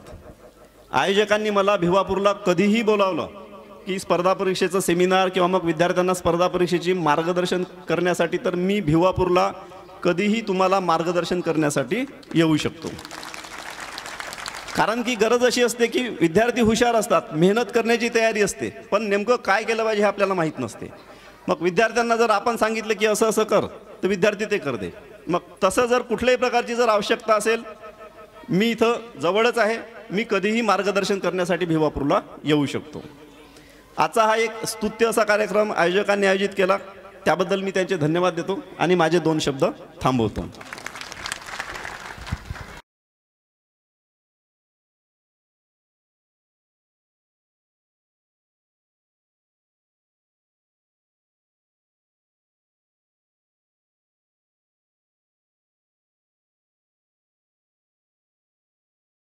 पुढच्या थोड्याच काही अंतरावर असलेले आपले ओमप्रकाश पाखरे सर अतिशय कमी वेळामध्ये फार मोठं मार्गदर्शन आपल्याला दिलं आहे.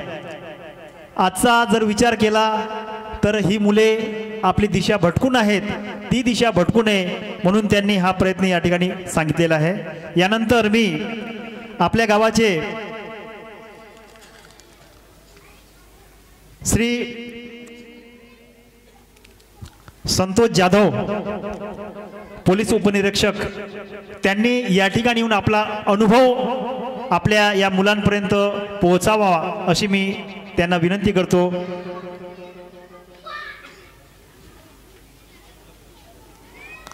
श्रीमान संतोष जाधव.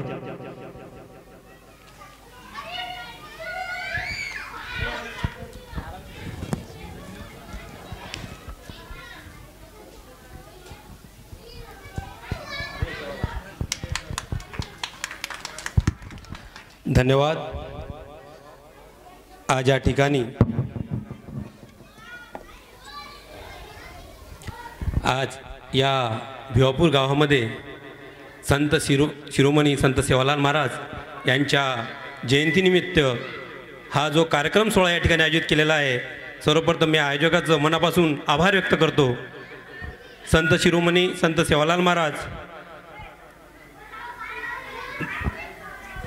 आपले कृषीतज्ञ श्री वसंतरावजी नाईक यांच्या पावन स्मृतीस मी नम्र अभिवादन करतो आणि व्यासपीठावर उपस्थित सर्व नायक, कारभारी आणि आसामी तसेच आजच्या कार्यक्रमाचे सत्कार मूर्ती आमचे मोठे बंधू आदरणीय प्रल्हाद भाऊजी चव्हाण या ठिकाणी उपस्थित. तरी वेळ थोडा घेतला असेल परंतु संघर्षमय जीवन काय असतं आणि जिद्द जर असली तर आपण काय करू शकतो हे सर्व या ठिकाणी त्यांनी सांगितलेलं आहे. आणि पुणेच भिवापूर या गावाचं सन्मान म्हणून ते या ठिकाणी आले, त्याबद्दल मी त्यांचं धन्यवाद आहेत. यानंतर मी प्रशांत भाऊ उरकडे सर यांना विनंती करतो की यांनी स्पर्धा परीक्षा मार्गदर्शन यावर आपलं मत व्यक्त करावं.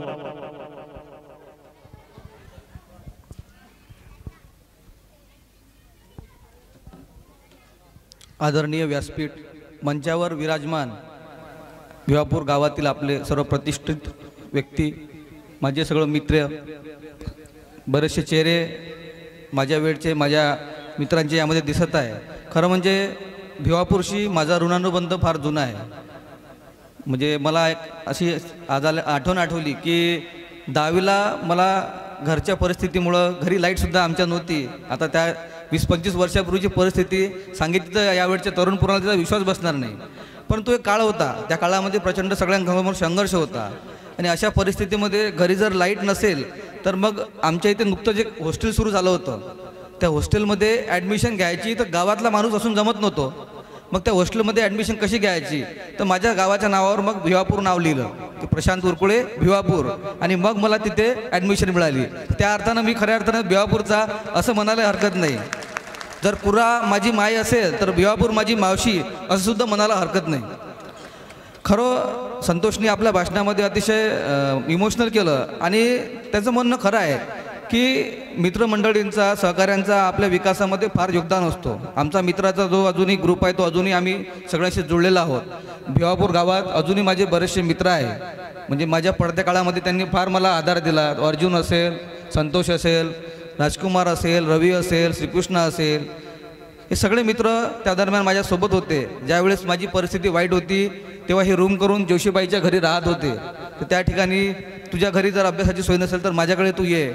मला आठवते अजूनही आमच्या मित्राच्या घरून तिळाची चटणी असणारी भाजी यायची, भाकर यायची आणि ते सगळे आम्ही आनंदानं खायचो. नंतरच्या काळामध्ये मी हॉस्टेलला गेलो. हॉस्टेलला माझ्या मागे संतोष आला, बरेचसे रवी आला, त्यानंतर बरेच रवी सचिन होता असे सगळे मुलं होते आणि त्या काळामध्ये आम्ही सगळ्यांनी सुखदुःख एकामेकांमध्ये राहिलो. त्यामुळे भिवापूर गावाविषयी माझी एक जिव्हाळा, माझा एक ऋणानुबद्ध हा इतर गावापेक्षा वेगळाच होता. आणि खरं मित्रांनो, मी आज इथं आलो तर 20-25 वर्षानंतर भिवापूरमध्ये जो बदल दिसला, हा बदल कशामुळे झाला असावा याचा विचार जेव्हा मी करतो तर त्याचं कारण हे सगळ्यांचं शिक्षण आहे. आज आपण संत सेवालालजी जयंतीच्या प्रसंगी नाच गाण्याचे कार्यक्रम न करता स्पर्धा परीक्षांचं शैक्षणिक मार्गदर्शन आपण इथं आयोजित करतो. या मागच आपल्या सगळ्यांची भूमिका दडलेली आहे की अजूनही आपल्या गावाला विषयी सगळ्यांना तळमळ आहे. या गावामधून गावाची परिस्थिती बदलणारे होतकरू तरुण आयुष्यामध्ये पुढे जावेत, नोकरीच्या माध्यमातून असो किंवा व्यवसायाच्या माध्यमातून असो, ते पुढे जावे आणि त्यायोगे गावाचा विकास व्हावा. या सगळ्यांकरता या गावातील ज्येष्ठ मंडळींची, माता भगिनीची तळमळ दिसते. आणि या अतिशय अशा पवित्र प्रसंगी आपण असा हा शैक्षणिक प्रवर्तक कार्यक्रम ठेवला, त्याबद्दल सर्वप्रथम आयोजकाचे, गावकरी मंडळांचे मी आभार व्यक्त करतो, कौतुक करतो. मित्रांनो, 20-25 वर्षापूर्वी संतोषने आपल्या भाषणामध्ये सांगितलं की भिवापूर हे गाव शिक्षकांचे, पोलिसांचे गाव म्हणून ओळखलं जात होतं. हे असं का झालं? याचं कारण वेगळं आहे. मी पुऱ्या गावामध्ये राहिलो, बऱ्याचशा ठिकाणी दुकानामध्ये मी काम केलं. समोर बसलेले बरेचसे व्यक्तींनी मला त्या दरम्यान बघितलं असेल की भिवापूरमधला एक सर्वसामान्य शेती करणारा माणूस, मजुरी करणारा माणूस बाजारामध्ये येत होता आणि लोक त्याला उधार देत नव्हते. त्याला उधारी बोलवणारा, व्यसनाधीन अशा स्वरूपाची त्याला टिंगलटवळ त्याची केली जायची. परंतु बऱ्याचशा कालावधीनंतर, काही कालावधीनंतर त्यांच्या मुलांनी शिक्षण घेतलं, त्यांचा मुलगा शिक्षक झाला, त्यांचा मुलगा पोलीस झाला आणि त्याची समाजाची प्रतिष्ठा वाढली, घराची प्रतिष्ठा वाढली. आणि तेच लोक आज दुसऱ्याला उधार द्यायला लागले, दुसऱ्याला मदत करायला लागले, दुसऱ्याच्या आयुष्यामध्ये बदल निर्माण करू शकले. हे सगळं कशामुळे झालं? हे सगळं शिक्षणामुळे झालं, हे सगळं नोकरीमुळे झालं, हे सगळं त्यांनी केलेल्या आयुष्यातल्या मेहनतीमुळे झालं. आणि हीच मेहनत त्या दरम्यानच्या सगळ्या मुलांनी केली आणि त्या आयुष्यामध्ये बऱ्याचशा आपल्या कुटुंबाला आधार देऊ शकले. त्या दरम्यानची परिस्थिती अशी होती की सर्वसामान्य परिस्थिती, शेतमजूर, शेतकरी कुटुंब, त्यावेळेस प्रत्येकाची IAS, IPS, तहसीलदार, BDO, CO होण्याची इच्छा होती.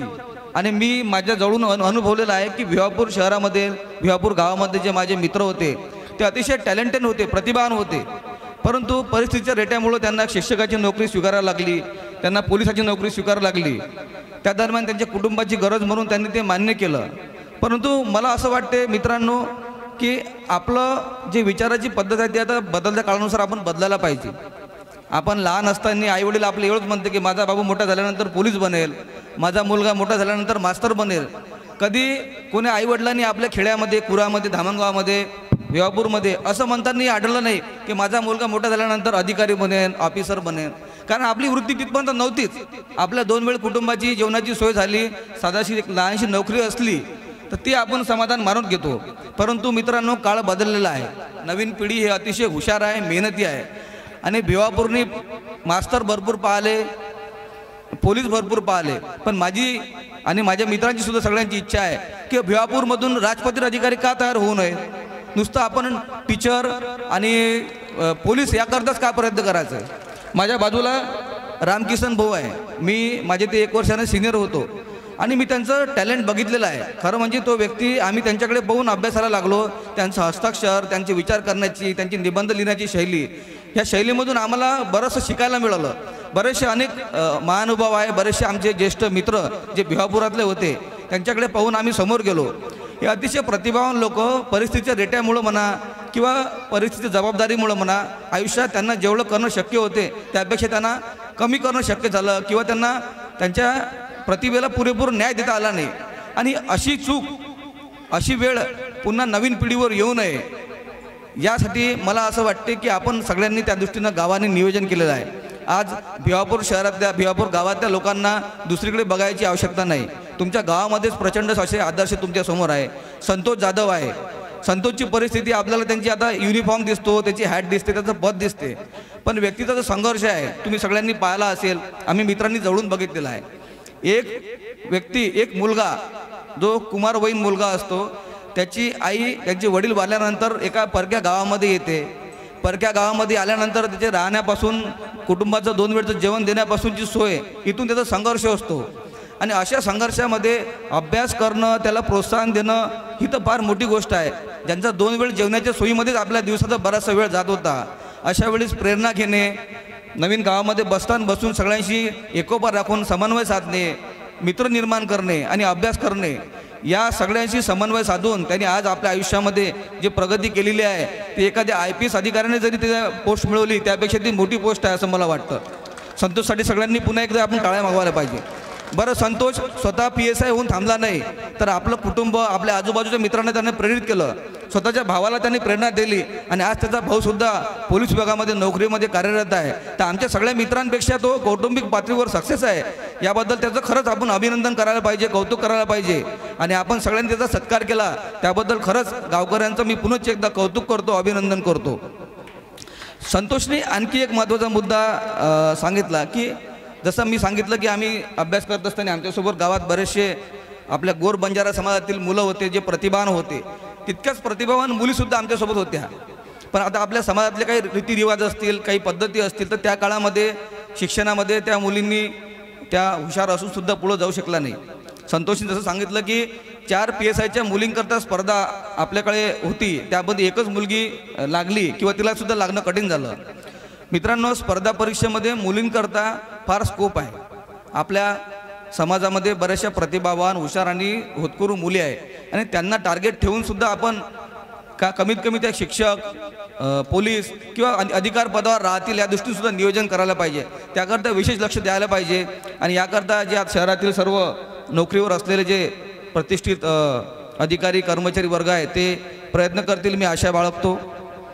आपल्या एका कुरा शहरामध्ये, कुरा गावामध्ये एक चांगली लायब्ररी आपल्या शहीद भगतसिंग वाचनालयाची आहे. अमरावती शहरसुद्धा आपल्या इथून जवळच आहे. स्पर्धा परीक्षेचा अभ्यास करताना पाखरे सर जे माझे जवळचे मित्र आहेत त्यांचा संघर्षसुद्धा मी जवळून पाहिलेला आहे की स्पर्धा परीक्षेमध्ये एक गोष्ट त्यांच्या निमित्तानं सांगतो की स्पर्धा परीक्षेमध्ये तुम्हाला नोकरी मिळेल न मिळेल हा नंतरचा विषय आहे, पण स्पर्धा परीक्षेचा अभ्यास जो आहे हा आपल्या आयुष्यामध्ये प्रचंड बदल निर्माण करतो. आज तुम्ही बघितलं असेल की बऱ्याचशा गावामध्ये जे चांगले सरपंच असतील किंवा जे चांगले होतकरू व्यावसायिक असतील, उद्योजक असतील, त्यांचं जर शिक्षण चांगलं झालं असेल किंवा त्यांनी स्पर्धा परीक्षेची तयारी केली असेल,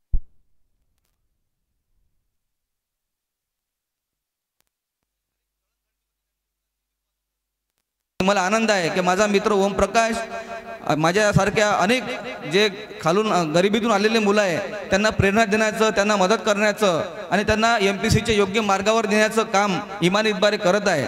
मला सगळ्यांना आशा वाटते की या भिवापूर गावसुद्धा आपल्या गावाला, कुऱ्या गावाला लागूनच आहे. तेथील असलेल्या सगळ्या मुलांनी त्यांचं मार्गदर्शन निश्चितच घ्यायला पाहिजे. आम्ही सोबतच रात्री जागून अभ्यास केलेला आहे, अनेक परीक्षांमध्ये आम्ही सोबत राहिलेलो आहे आणि प्रचंड असा त्याचा व्यासंग, अनुभव आणि वाचन आहे आणि तितका चांगला तो मार्गदर्शक आहे. आणि इतका चांगला मार्गदर्शक जो पुणे मुंबईला अवेलेबल असू शकत नाही तो आपल्या पुऱ्या गावामध्ये सध्या उपलब्ध आहे. तर सगळ्या भिवापूर गावातील तरुणांनी त्याचा लाभ घ्यायला पाहिजे, त्यांच्या मार्गदर्शनाचा लाभ घ्यायला पाहिजे आणि त्यायोगे आपल्या आयुष्यामध्ये बदल घडून आणायला पाहिजे असे मी तुम्हाला एकदा आवाहन करतो. आणि आता मला अशी अपेक्षा होती की या स्पर्धा परीक्षेच्या कार्यक्रमामध्ये भरपूर संख्येने मुलं असतील, परंतु आज हा सेवालालजी जयंतीचा उत्सवाचा कार्यक्रम असल्यामुळे सर्व प्रकारचे लोक या ठिकाणी आलेले आहे. बऱ्याचशा माझ्या माता भगिनी दिसत आहे, बरेचसे ज्येष्ठ कुटुंबातील ज्येष्ठ व्यक्ती दिसत आहे आणि तुम्ही या आस्थेने या कार्यक्रमाला आले. तुम्हाला एक विनंती करायची आहे. आम्ही 20-25 वर्षापूर्वी जो स्ट्रगल केला, आम्हाला आईवडिलाकडून कौतुकाची थाप जरी मिळाली नाही पण त्यांच्या डोळ्यामधलं कौतुक आम्हाला दिसत होतं. आमचे आईवडील आम्हाला अभ्यास कर असं म्हणत नव्हते, कारण त्यांचा बराचसा वेळ कुटुंबाची पोटाची खळगी भागवण्यामध्ये जात होता.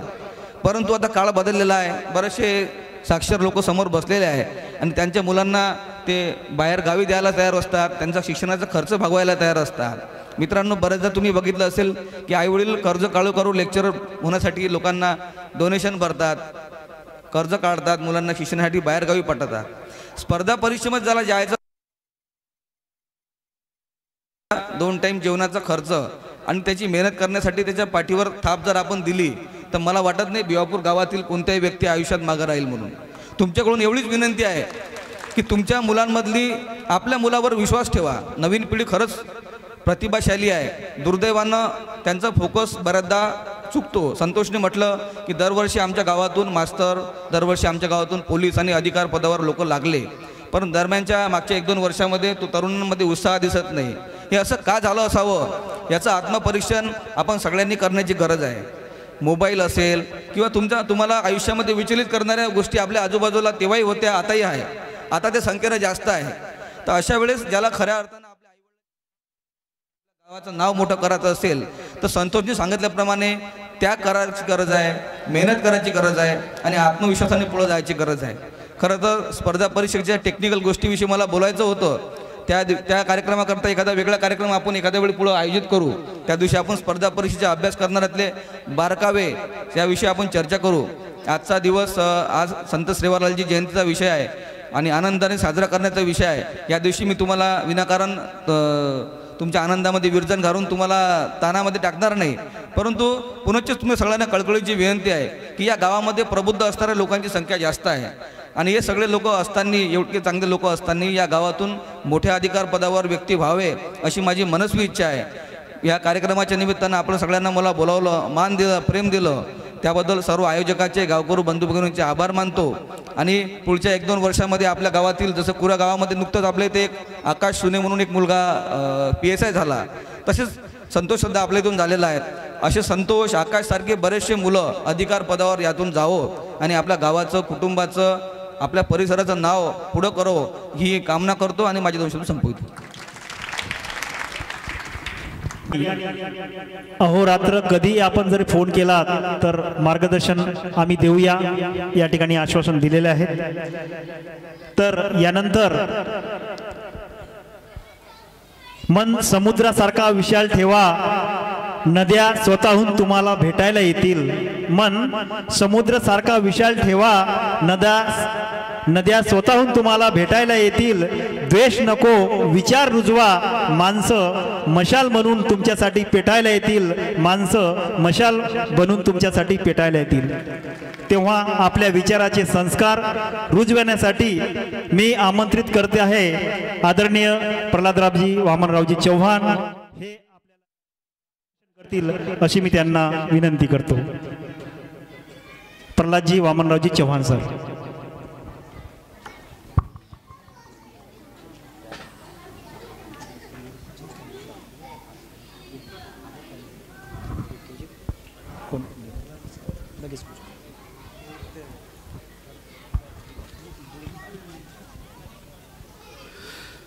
बंजारा समाजाचे कुलदैवत संत सेवालाल महाराज आणि बंजारा समाजाचे कुलभूषण कैलासवासी वसंतरावजी नाईक यांच्या प्रतिमेला अभिवादन करतो. या ठिकाणी मंचकावर उपस्थित या भिवापूर गावचे सर्व नायक कारभारी आजच्या या संत सेवालाल महाराज यांची 286व्या जयंतीच्या निमित्ताने येथील युवा वर्गाने जो विशेष कार्यक्रम ठेवला आहे सत्काराचा, या कार्यक्रमाचे सत्कारमूर्ती प्रशांत भाऊ उरकुरे, आपल्याच गावातील सुपुत्र संतोष जाधव, श्रीकृष्ण चव्हाण आणि विद्यार्थ्याला मार्गदर्शन करण्याकरता उपस्थित असणारे आमचे बंधू रामरावजी चव्हाण, अरुणजी चव्हाण, खास करून MPSCचे मार्गदर्शक ओमप्रकाशजी पाकरे आणि या गावचे पोलीस पाटील गोपालजी चव्हाण, सन्माननीय व्यासपीठ उपस्थित या भिवापूर गावातील सर्व बंधू भगिनी, आमचे सर्व मार्गदर्शक ज्येष्ठ मंडळी, आमचे वासुदेव भाऊ आज मागे आहेत, ते पण खरोखर त्यांचंसुद्धा एक संघर्षमय जीवन आहे, त्यांच्याकडून सुद्धा प्रेरणा घेण्यासारख्या बऱ्याचशा गोष्टी आहेत. आमचे बंधू रामरावजी चव्हाण आणि उपस्थित सर्व या गावातील गाववासियांचं प्रेम आहे. आणि दुसरं, मागील 7 वर्षापासून मी त्या ठिकाणी प्राचार्य आहे आणि 7 वर्षापूर्वीची शाळा आणि आजची शाळा, तर आज लोक म्हणतात की प्रल्हाद चव्हाण सरांची शाळा म्हणून ओळखली जाते. तुम्ही विचारून घ्या.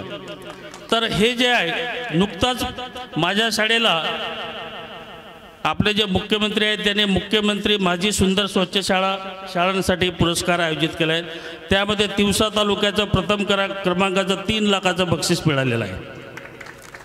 तर ह्या ज्या सर्व गोष्टी आहेत, मनुष्याने कोणतेही काम जर असेल आपलं, तर त्या कामामध्ये आपण आपलं सर्वस्व जर आपण त्यामध्ये समर्पित केलं, तन असेल, मन असेल, धन असेल, मग क्षेत्र कोणतेही असो, त्या क्षेत्रामध्ये यश मिळाल्याशिवाय राहणार नाही.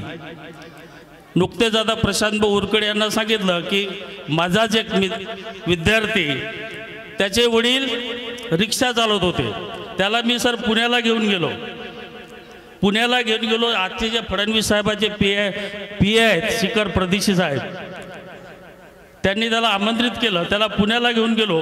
आज तो चंद्रपूरला सहाय्यक आयुक्त आहे महानगरपालिकेमध्ये.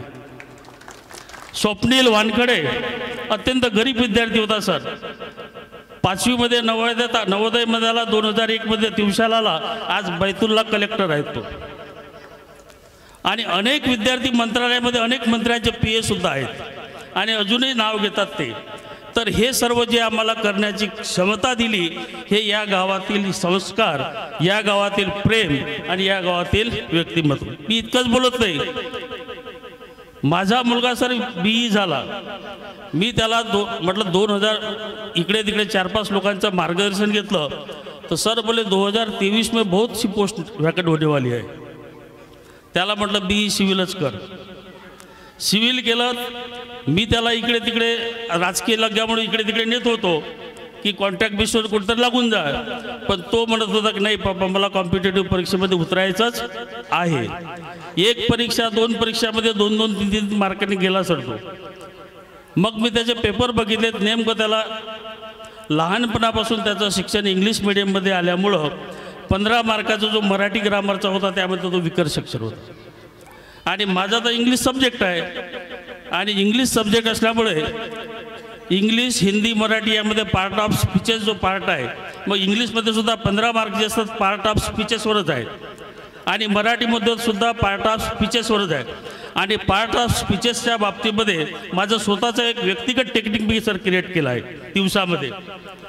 त्या मुलाला मी 3 दिवसामध्ये इतकं ट्रेन केला की जो 130 वर थांबत होता तो विद्यार्थी 155, 170 वर गेला आणि नागपूरमध्ये सिलेक्शन झालं सर जिल्हा परिषदमध्ये.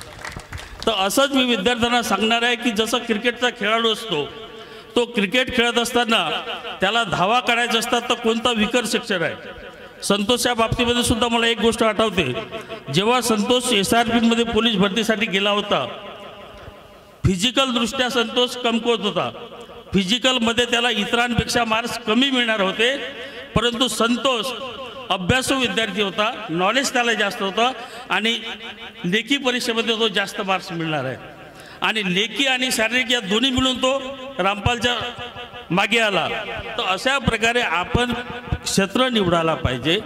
त्या क्षेत्रामध्ये कुठे कमी आहे आणि ती भर कशी निघेल. कोणी गणितामध्ये हुशार असतो, कोणी इंग्रजीमध्ये हुशार असतो, तर कोणी सायन्समध्ये हुशार असतो. मल्टी स्किल आहे आणि मल्टी इंटेलिजंट आहे. प्रत्येक व्यक्ती तितक्या प्रवृत्ती आणि प्रत्येकामध्ये वेगवेगळ्या प्रकारच्या स्किल असतात, बुद्धी असते. त्याचा वापर आपण सत्सक विवेक बुद्धीने जर केला तर आपल्याला यश मिळाल्याशिवाय राहणार नाही. आणि म्हणून एवढंच सांगायचं आहे, कुठलंही काम, मग शेतीचं काम असेल, तन मन धन समर्पित व्हा आणि त्यामध्ये कामाला लागा, यश मिळतेच. आता नवीन शैक्षणिक धोरण येत आहे, न्यू एज्युकेशन पॉलिसी NEP 2023 आहे, पण आता 24 मध्ये ते 25 मध्ये त्याचं इम्प्लिमेंटेशन होत आहे. यामध्ये कशावर शिक्षण आहे? स्किल बेसवर, की तुमच्यामध्ये कोणती कौशल्ये आहेत आणि त्या कौशल्याला अनुसरूनच त्या विद्यार्थ्याला रोजगार मिळणार आहे, रोजगाराभिमुख शिक्षण मिळणार आहे. आणि हे जर नवीन काय येणार आहे, भविष्य कसं राहणार आहे याची जाणीव जर आपण ठेवली तर आपल्याला यश मिळाल्याशिवाय राहणार नाही. दुसरं, भारताचा स्वातंत्र्याचा अमृत महोत्सव 2 वर्षापूर्वी झाला. या 2 वर्षापूर्वी जो अमृत महोत्सव झाला त्यामध्ये 75,000 पदे भरली शासनाने. किती हजार भरली? 75,000. आणि आता कालच मुख्यमंत्र्यांनी सांगितलं की या वर्षामध्ये 70,000 पदे भरणार आहोत. मग कोणत्या डिपार्टमेंटच्या जागा निघणार, त्याला क्वालिफिकेशन काय लागणार आहे याची जर आपण जाणीव ठेवली आणि त्या दिशेने वाटचाल केली तर नोकरीवर लागल्याशिवाय राहणार नाही. पण जर ती दिशाच आपण घेत नसेल तर मग काही फायदा होणार नाही. म्हणून सर्वांना हेच सांगणं आहे की आपण भविष्याचा वेध घेऊन आपल्या कामाला लागा. इतकंच बोलतो आणि माझ्या शब्दाला विराम दिला. प्रबोधनकार अमरावती विभागीय उपाध्यक्ष गोरशेना यांना मी विनंती करतो की त्यांनी या आपल्या समाजाबद्दल मार्गदर्शन करावं अशी मी त्यांना विनंती करतो. विठ्ठलरावजी चव्हाण.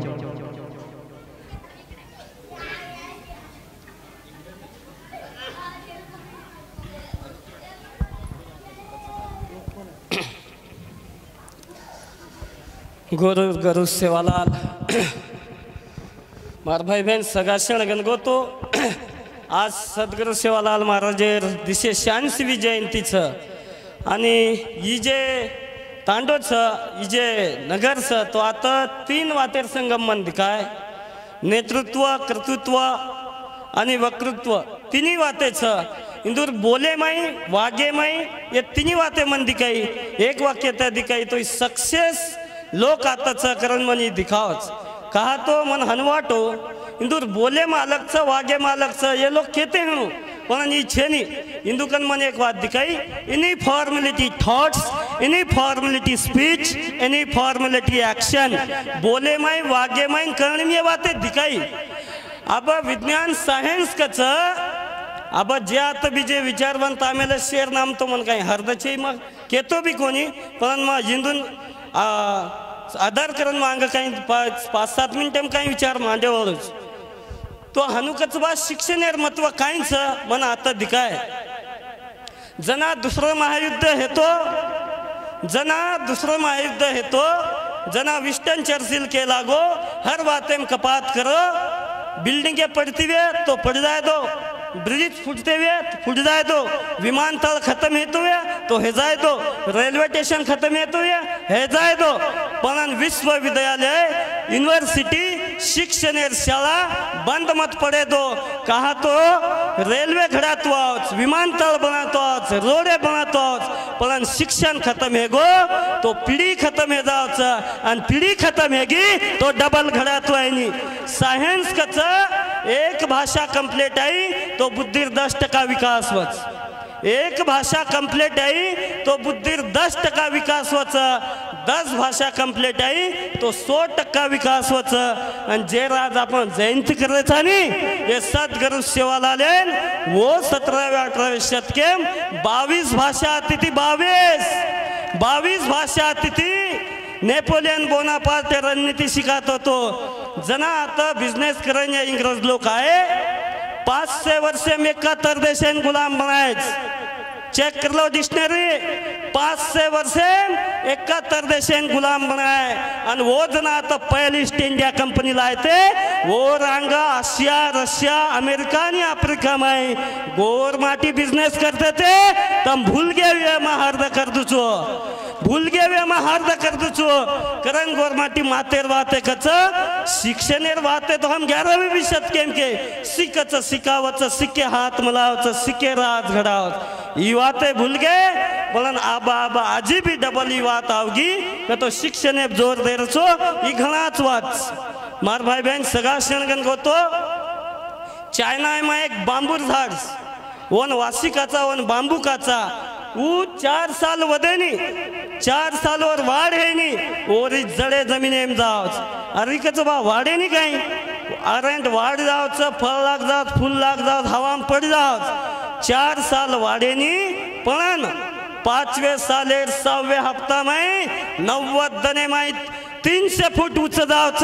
कहा तो पहले मेहनत करच आतेर लोग भी मेहनते वाल दिखायचं आणि शिक्षण शिके तो ये देशन कोण चलाव मालूम 3 लोग चलाव सीएम पीएम आणि डीएम कलेक्टर जिल्हा चलाव चीफ मिनिस्टर राज्य चलाव आणि प्राइम मिनिस्टर देश चलाव आणि या तिन्ही वाते तुमने करे हनो तो मातेर खुराक देवनागच पुस्तके ती बातू पडवागच आणि पुस्तकेर बातू पडेवा लोक आत्मान दिखाय कारण खुशी वाटी मार भाई बहन सगळा क्षण गणगोतो शेवालाल जना आता वो काळ वेगळा होतो सद्गुरु शेवालाल एर काळे माई काही वात इतिहास आई कोणी आई जो कोण काही बी वाते मग केन थांब्यावलोच जना इंग्रजात आहे आजची वाते बी किदे शिक्षणे बी भर दिने काही आपणे ना वो रेल्वे बी काढे पण एक वाते बी जे वो किदे वो भला किदे आतेर घणे लोक पर अन्याय किदे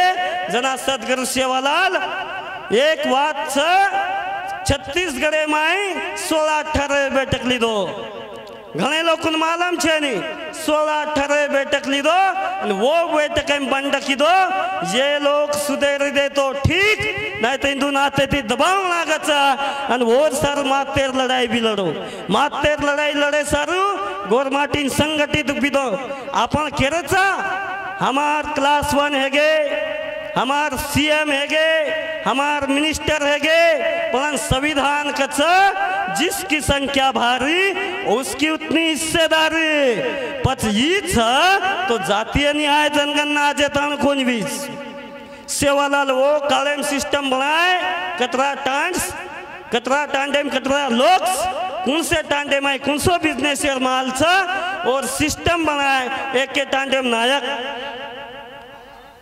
52 टांडेम नायकडा ज्या भी लोकशाही जे सिस्टम छे नी वूज बात होत किदे एक टांडेम नायक कतो एक टांडो चलाव 52 टांडो जेर कब्जेम छ ओ नायकडा क 100 टांडो जेर कब्जेम छ और हैंडल करच सुख दुख विचारच भलो काही हो टोटो काही हो खबर दच 100 टांडेर पद कतो नरसिंह 300 टांडेर पद कतो 7 रामसन 7 धर्मी 7 जे काचा वो 7 थे वो 300 टांडे संभालते थे और 300 टांडे जे 7 थे 21 टांडे चलाए वालो सेवा 7 है तो ये बात है केनी मालूम चेनी भले PhD करने ले हनो करण भाई मार भाई बहन सगा क्षण गणगो तो शिक्षणेर महत्व कळो मा पुसदेती आमेलो छु गवली माहिती नायक साहेब जना शिको 182 टांडेर गवली टांडो है तो 182 लोकसंख्या है ती शिक्षणेर महत्व कळो तो 12 किलोमीटर घोड़े जान सीखे और उच्च शिक्षणेर महत्व तम कहते हैं कोई मोबाइल में चले गए कोई कौन सी बातें में बिगड़ गए तो ज्यादा खराब कोनी बीस मार भाई बहन सगा क्षण गणगो तो एक विद्यार्थी अतिशय हुशारच तो घणो अभ्यास करच आणि अभ्यास करतो ओन जर एक वाईट छंद लाग जावच ओ माई अहंकार थोडा वाढच तो 9वी ताण पास होच 1 नंबर पावच 10वी माई थोडा स्लो करच ध्यान देनी एक विषय तिकडे जावच ये गुरुजी सर कौंदूर शिक्षक रच और कन जानू रोयन लग जावच सर मां तो अभ्यास घणो कीधो पण एक विषय निकल गो अब मार हिम्मत है नी मग काय करू केला सर तुम्हाला मराठी गोरमाटी समजते मराठीत बोलावं लागेल तर त्यांना सांगितलं सर मी एका विषयाने गेलो मला आता शिकण्याची इच्छा नाही राहिली आहे मला काय करमत नाही आहे आणि म्हणून मी निवांत आता जेवढा दिवस जगेल तेवढा दिवस झोपून जगतो माझी इच्छा आता खतम झालेली आहे माझी इच्छा शक्ती खतम झालेली आहे माझा विल पॉवर खतम झालेला आहे तर जो त्याचा शिक्षक असतो तो निवांत बसलेला असतो खुर्चीवर आणि जाळ पेटून तो निवांत बसत असतो त्याने काय एक शब्द भी नाही सांगितला हळूहळू जो तो विस्तू होता जो तो शेकत ते त्यानं जे बसलेलं होतं ते हळूहळू जो पेटलं होतं ते लाकूड विझवला आणि तो शांत बसला शिक्षकानं त्यांना काहीच सांगितलं नाही तो तसाच विद्यार्थी तिथे रडत बसला मग तो शांत झालेला विस्तू विचल बाळा म्हणे हे शांत जे झालेला विझवलेला विस्तू आहे याला उचल आणि जो तो पेटलेला आहे भट्टी त्याच्यात टाकून दे ते परत लावून जाईल तू टेन्शन घेऊ नको आणखीन फॉर्म भर अभ्यास कर फर्स्ट वर येशील तो गोरमाटिकचं काय बी खाओ कच मत खाओ काय बी खाओ कच मत खाओ कच खागे तो हाई नागने तो ढेर पड़ जाओ अब एक बात के ना थामे मार भाई बहन सगा शेण गणगोतो ई देश के पर सालच ई देश के पर सालच देखे तो ई देश माते चालच आणि माते बाबालो सर के कि गांधी जी वो 3 एज के तो 3 एज का तो काही को हार्ट हेड आणि हँड येन परमानंट काम चावचा आणि ये तिन्ही बातें कमी हैगी ये मोबाइल येती हमार आंगाड़ी पेना देखे 4-5-25 साल आंग पोली पुरन भी की दे तो मासीन दिया फुपिन दिया काकीन दिया भजिया भी की दे मासान दिया हनु 4-5 घर कचोली कचोली भजिया पूरी हमार जाती थी आप कवड़ी भी काहे की दे तो घरे में हड़प कर ले का तो हार जीवालो खत्म है गो मोबाइल कनेर दे धनी गोलना एक जागे बिर दे आंगली फेरू कर कम्युनिकेशन बंद है गो शेती मोठी दुनिया पावरफुल बात काहीच मालम्स कम्युनिकेशन किल्स बोलेर कलाचा करण गोरमाटी के जी बलडी तू सलोकनी मलक मठारन बोल हिरा भरीचा कोठडी जरा दमे दमे ती खोल जे मन क्या जे राम जे लोकुम जावचं ओरच गुणगान गावचा बोले तीच बुंडा वकचा न बोले ती घाऊ बी वकेनी तम नायकी करेवावचो लीडरशिप करेवावचो आता तो मन घणो कमी टाइम छ मैं एक बात के ना थाम्यालो छु ये देश आणि दुनिया दी तरह इतिहास एक लेखिक इतिहास एक मौखिक इतिहास और मौखिक इतिहास तो वो इतिहास हम आज तणु लाए पण आप टीवी थी आप मोबाइल हनु केम आवच भा जेना लारे कहीं इतिहास मालूम छे नी वो आंग कहीं इतिहास घड़ा सके नी तमे न तातो एक उदाहरण देन में थाम्यालो तेलंगाना में 13 वर्ष 10 मिनार एक पूर्ण मालावत छोरी साइकिलेर पंचर काढ़े वाले छोरी 13 वर्ष 10 मिनार छोरी जे तावेती पड़ मेले थी खेते में कहीं पाके नहीं और बाप साइकिलेर पंचर काढ़ वो तेन और एक आयस प्रवीण कुमार और मैं गण कहीं से देख ली दो और एवरेस्ट सिक्कर सड़ान लगाड़ो तो शेती कमी दने में विश्व रिकॉर्ड की दी वो भी गोरमाटीर से प्रेरणा खत्म हैगी तो तम खत्म है जायो हिम्मत रखाड़न काम करे से आता जे भी आए मन बोले संधि दिने मातृज बात के तुम्हारे से आभार मानु छु जय गौर जय मरामा जय सेवालाल आलम छीनी वो अपने न तक वो केक और मुंडे थी अपने सामने मड़ी ये नंतर जास्त वेळ न लेता हमारे एक जे छोराचं अतुल राठोड और इच्छा बेगी तो वही भी आता आणि आपले कमी शब्द में आपलो मनोगत व्यक्त करे आणि वर नंतर आभार प्रदर्शन करे अतुल राठोड पोलीस सारीन पहिले मार जय सेवालाल सर्वप्रथम मी बंजारा समाजाचे आराध्य दैवत शिरोमणी सद्गुरू जगद्गुरू श्री संत सेवालाल महाराज तसेच महाराष्ट्राचे कृषी उद्गाता वसंतरावजी नाईक यांच्या नतमस्तक होऊन मी माझे 2 शब्दाला सुरुवात करतो। सर्वप्रथम सांगायचं म्हणजे मला आत्मकथन सांगायचं चोख की सेवालाल महाराजांचा जन्म हा आंध्र प्रदेश येथील अनंतपूर येथे डोडी गोवाळा येथे त्यांचा जन्म झाला। ते एक आध्यात्मिक बुद्धिप्रामाण्यवादी तसेच एक संन्यासी होते। त्यांचं फक्त आपल्याला या कार्यक्रमाचा उद्देश जो आहे म्हणजे आपण इथं गोळा कशासाठी झालो पहिले ते आपल्याला जाणणं महत्त्वाचं आहे। आज भिवापूर या गावाची लोकसंख्या विचार केल्यास जवळपास भरपूर आहे पण 1% सुद्धा लोक आपण इथे नाही। सेवालाल महाराजांचे काही विचार आहे ते आपल्याला इथं मांडायचे आहे त्या दृष्टीने आपल्याला इथं पूर्ण गाव जमायला पाहिजे होतं पण ते का नाही आहे। पण आता मला सांगायचं गोष्ट हीच की सेवालाल महाराज यांना एकच सांगत होतं की भारत जगामध्ये सर्वात बुद्धिमान जे जात आहे ती बंजारा आहे आणि ती म्हणजे ती ताकद आहे ना नायकी करायची नायकडा हे शब्द होता आपल्या बंजाराला। नायकडा म्हणजे राज्य करणारा जो भारतावर राज्य करायचं आपल्याला त्यांचं स्वप्न आहे तो आपल्यात ताकद आहे ते जिद्द आहे ते आपल्यात मी अजमावले आम्ही बघितले की जी ताकद आपल्यात आहे ना ती बाकीत नाही पण ती आपण प्रगत करत नाही डेव्हलप करत नाही आणि आपण विचार करत नाही। कोण म्हणते कठीण आहे परीक्षा मी सांगतो सर्व परीक्षा सोपी आहे। मी स्वतः 100 IPS, 300 ते 400 DYSP व 5000 PSI ना मी ट्रेनिंग जवळपास माझ्या ओळखीचे आम्ही स्वतः ट्रेनिंग दिलेलं आहे. आणि ती गोष्ट जी झाली ना, परीक्षा कठीण आहे. पोलीस म्हणजे सर्वात कठीण परीक्षा, सर्वात सोपी परीक्षा म्हणजे UPSC. माझ्या डोळ्यांनी माझ्या संपर्कात असलेला मी 23 वर्षाचा IPS बघितलाय, 22.5 वर्षाचा PSI बघितलाय व तो पण गडचिरोली. त्याने म्हणले सर मी एक दिवस सुद्धा क्लास नाव म्हणजे माहित नाही म्हणते. जे पुस्तक आपल्याला 5वी ते 12वी पर्यंत आहे आणि तेच पुढं first year second year final, त्याला काहीच खर्च नाही. फक्त PSI वाला लागतो 315 रुपये आणि DYSP वाला सुद्धा लागते 315 रुपये आणि IPS वाला लागते फक्त 100 रुपये. या जगात कोणाकडे नाही हे पैसे. आणि कोण म्हणते परीक्षा कठीण आहे? काहीच नाही, मी स्वतः दिलेले आहे. मला डिपार्टमेंटल PSI सरनी मग जे बोलले सोपी परीक्षा, सोपी नाही. MPSC डिपार्टमेंटल परीक्षेचा रिझल्ट लागतो 80% आणि सध्या कंडिशनला आता कंबाईनच्या परीक्षेला, कंबाईन म्हणजे काय होते, PSI STI प्लस STI म्हणजे सेल्स टॅक्स इन्स्पेक्टर आणि त्याच्यात राहते एक क्लर्क. आता रिझल्ट लागला तो ARTO वगैरे, ते त्याचा रिझल्ट लागतो. त्यांचे 379 जागा होत्या, त्या 200 जागा फक्त रिझल्ट भरला गेला, 179 जागा खाली राहिल्या. कशा पाहिजे? फिजिकल नाही, काही नाही, कोणाचा डायरेक्टची बॅचची.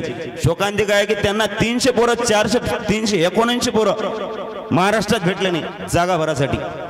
ही आता झालेली कंबाईन परीक्षा तुम्ही रेकॉर्ड ब्रेक झाला इतिहासमध्ये की MPSC ने 379 जागा काढल्या आणि त्याच्यातल्या 200 जागा भरल्या फक्त. आणि कोण म्हणते जागा नाही? सर्व आहे, फक्त तुम्ही मेहनत करा. सर्वात महत्वाची गोष्ट म्हणजे मेहनत, ते तुम्ही डेव्हलप करा. आपल्या गावात न लागण्याचं सर्वात मोठं कारण म्हणजे आता हे बिचार आपले आई बाबा आहे, त्यांचं आयुष्य संपलेलं आहे. त्यांनी त्यांची कामगिरी पूर्ण केली आहे, त्यांनी आपल्याला भरपूर काही दिलेलं आहे. पण आज आपल्या वयाचे, आता मी एक वडील आहे आणि माझ्या सोबतीचे माझे मित्र आज वडील आहे, त्यांची जिम्मेदारी आहे की मी ना माझ्या पोरासाठी काय करावं.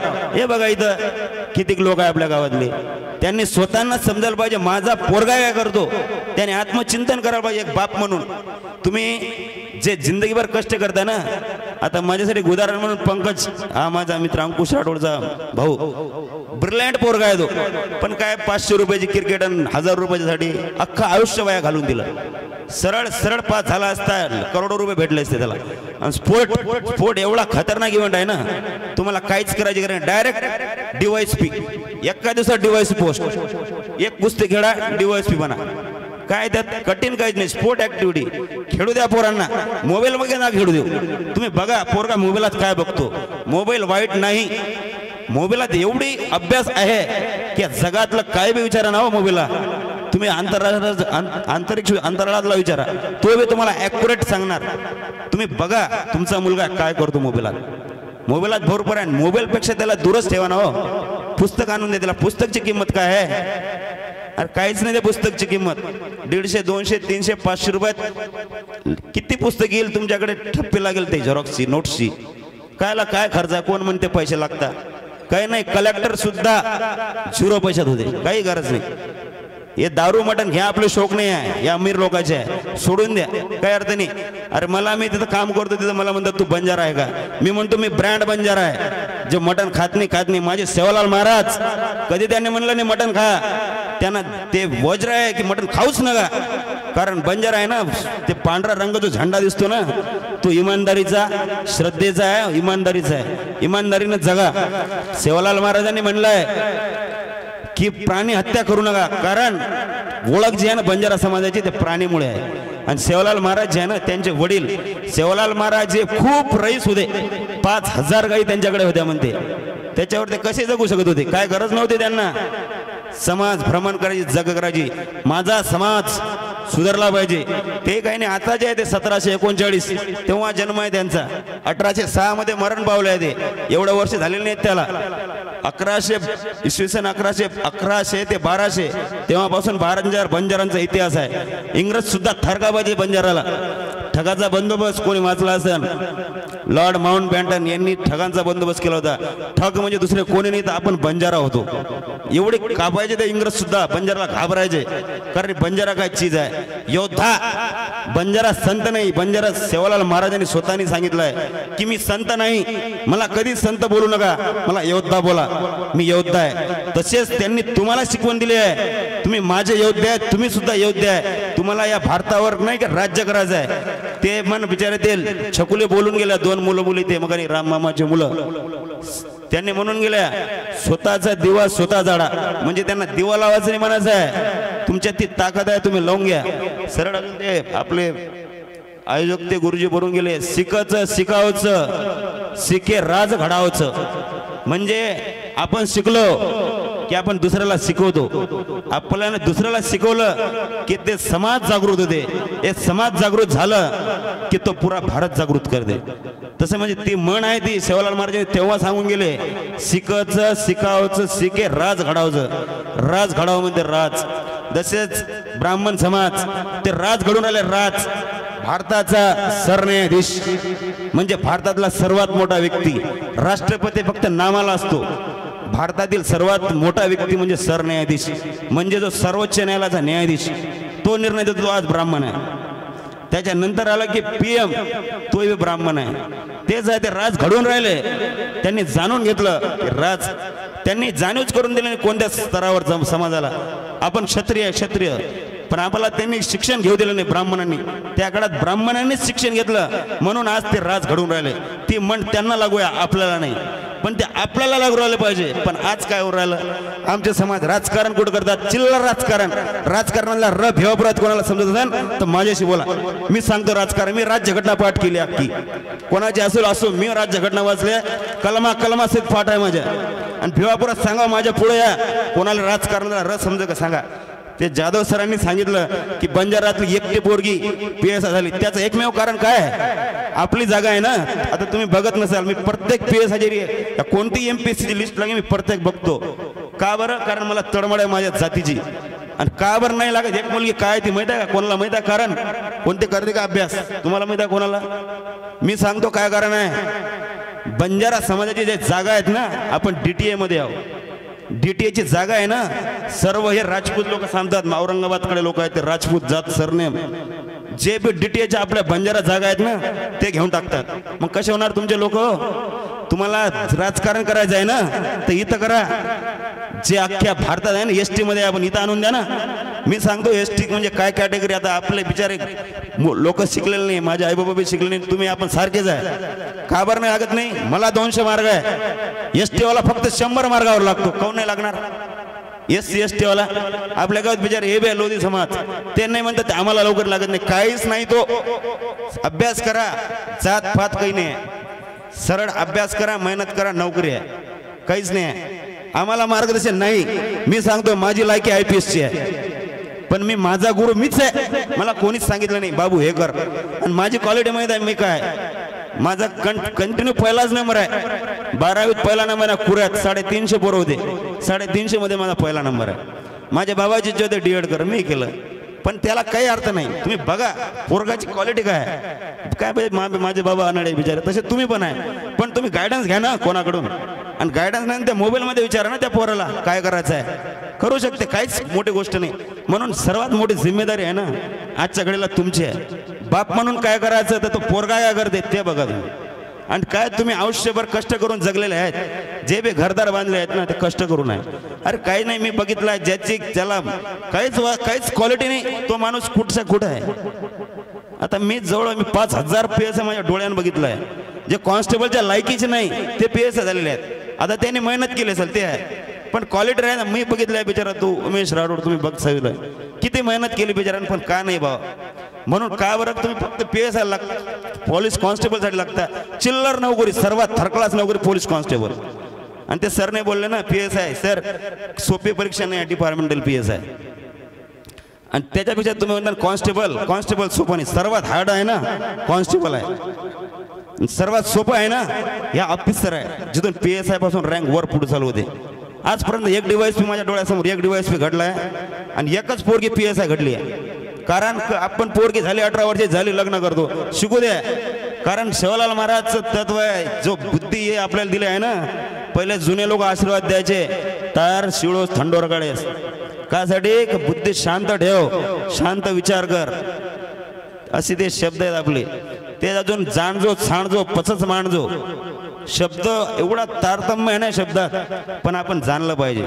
त्यांनी म्हणलंय जाणो गोष्टीत काय तथ्य आहे बघा पहिले, मग छाणा, मग जाणा, मग विचार करा, डोकं लावा आणि ते गोष्ट ऍक्सेप्ट करा, म्हणजे स्वीकार करा. काय बी तुम्ही 2-4 राजकारणी लोक घेतलं की त्यांच्या मागं लागता, याला काही अर्थ नाही. राजकारण काही गावात एकी ठेवा, गाव ऑटोमॅटिक सुधारणार. हे राजकारण सोडा, राजकारण करायचं तर ते करा, तुमच्यात लायकी आहे ना राजकारण करायची. या महाराष्ट्रात मला तुम्ही एसटीत आणून द्या, कोण आहे तुमचा राजकारणी, कोण तुमचा नेता, त्याला आणा, त्याला सांगा माझ्या बंजारा एसटी मध्ये घ्या, एसटी कॅटेगरीमध्ये घ्या. अरे एक काय तुम्हाला IPS सुद्धा भारतात याच्यात सापडेल, DYSP सर्रास होईल. ती बुद्धी आहे पण आपण लक्ष देत नाही यांच्याकडे. रिअली ब्रिलियंट जर माणूस आहे ना, हाय बंजारा जातीत हाय, ते सेवालाल महाराज तेव्हा सांगून गेले, पण आजपर्यंत आज प्रत्येक जिल्ह्यात असे आहे. आपला गाव तरी ठीक आहे, पण नाही, या सर्व गोष्टीला कारणीभूत असेल ना हे मटण आणि दारू आहे. सुधरा, आपल्याला दिसून आलं डोळ्यापुढे, लोक दारू पे आत्महत्या जास्त आहे. आणि शारीरिक शारीरिक ग्राउंड नाही भिवापूर एवढा मोठा ग्राउंड. अरे ग्राउंड आहे ना, शरीर सर्वात मोठी संपत्ती आहे, शरीर. मी कंटिन्यू 13 वर्ष माझी नोकरी झाली, 13 वर्ष रोज मी 5 किलोमीटर धावतो सकाळपासून, रोज ॲट ए टाइम किती धावलो असेल, लाख किलोमीटर धावलो असेल मी. तुम्ही माझं म्हणणं ग्राउंड अवेलेबल करून द्या. तुम्ही पैसे मागता ना या मंदिरासाठी, रामसभेसाठी, कोणत्या समाज मंदिरासाठी, ते नका घेऊ. मंदिर बांधायला तिथं ज्या स्पोर्ट ऍक्टिव्हिटी, स्पोर्ट भरपूर आहे, भरपूर प्रकारचे स्पोर्ट आहे. तुम्हाला काय क्रिकेट शिवाय दुसरं माहित नाही, व्हॉलीबॉल खेळू द्या. हेच चुकीचं आहे. मग जाऊ द्या. राम राम. एवढे बोलून मी माझे 2 शब्द संपतो. जय हिंद, जय भारत. ते करतो, फक्त 2 मिनिटं थांबा. तुमच्या भावना मी समजू शकतो, वेळेचंही मला महत्त्व आहे आणि तुमच्या मनात काय चाललं ते मला माहिती आहे. मी बोलणार नव्हतो, परंतु आज योग आहे, भोंगा आहे आणि गावभर आवाज चाललाय म्हणून माझी इच्छा झाली. भिवापूर हे गाव प्रथमपासूनच आदर्श गाव आहे. या ठिकाणी विविध लोकांनी, मान्यवरांनी आणि जे शासकीय सेवेमध्ये या ठिकाणी आहेत, या गावचे सुपुत्र आहेत, त्यांनी त्यांची परिस्थिती आणि त्यांच्या अनुभवातून या ठिकाणी सर्वांना प्रेरणादायी काही गोष्टी सांगितल्या आणि त्यांचा उपयोग, त्याचा फायदा प्रत्येकाच्या जीवनात येणाऱ्या पिढीला होईल यात शंका नाही. त्या संदर्भात मी आता काही वेगळं बोलणार नाही, परंतु हा आपला जो बंजारा समाज आहे हा धर्माला खूप समर्पित आहे. भरपूर देवाधर्माचा आपण कार्यक्रम करतो, खूप साऱ्या गोष्टी आपण धर्माला समर्पित करतो, परंतु हे करत असताना खरंच धर्म आपल्या जीवनात उतरला काय याचं सुद्धा थोडंसं आपण आत्मपरीक्षण केलं पाहिजे. धर्माचा अर्थ एवढाच होतो की मनुष्य म्हणून जन्माला आल्यानंतर माझ्या या जीवनामध्ये आनंदाची प्राप्ती कशी होईल, परंतु हा आनंद आपण स्वीकारत असताना दुसऱ्याला त्रास होत आहे का याची जाणीव सुद्धा ठेवणं धार्मिक व्यक्तीचं काम आहे. धर्म नाही तर धार्मिकता हा तुमच्या जीवनामध्ये तुमच्या वागण्यामध्ये असला पाहिजे. भरपूर काही बोलण्याचं मला होतं, परंतु आता तुमचा मूड नाही आहे आणि हा वेळ सुद्धा योग्य नाही आहे. तर एक महत्त्वाची गोष्ट या ठिकाणी सांगू इच्छितो. शासकीय नियम आपण धाब्यावर बसून बऱ्याच वेळी आपण भोंग्याचा उपयोग करतो. या गावामध्ये हुशार विद्यार्थी आहे, शिस्तप्रिय विद्यार्थी आहे, शाळेला समर्पित आहे. कुर्यामध्ये आज जास्तीत जास्त संख्या ही भिवापूरच्या विद्यार्थ्यांची आहे, परंतु भोंग्या लावण्याचा वेळ नाही, तो बंद करण्याचा वेळ नाही. अरे किमान धार्मिक माणसाने एवढं तरी भान ठेवलं पाहिजे की जे भोंग्याचा नियम आहे तो तर आपण पाळतच नाही आणि कोणी घरात कुरकुर करून तो घरातच थांबतो, तो काही कुर्याला तक्रार घेऊन जात नाही. परंतु माझी विनंती आहे की धर्म हा आपल्या जीवनात उतरवा, ध्यान साधना करा आणि हे सर्व चुपचाप करता येते. यासाठी आपण इतरांचा आनंद खराब करण्याची आवश्यकता नाही. विशेष म्हणजे जो अभ्यासाचा वेळ आहे, जो लोकांचा बातम्या ऐकण्याचा वेळ आहे, त्यांच्या पारिवारिक सदस्यांचा वेळ आहे, तो आपण आपल्या कार्यक्रमांना खराब तर करत नाही. ग्रामपंचायत बाबतीत मी सांगू इच्छितो की हे गाव जेव्हापासून स्थापना झाली असेल जास्तीत जास्त बंजारा समाजाच्या ताब्यामध्ये या ठिकाणची ग्रामपंचायत राहिलेली आहे.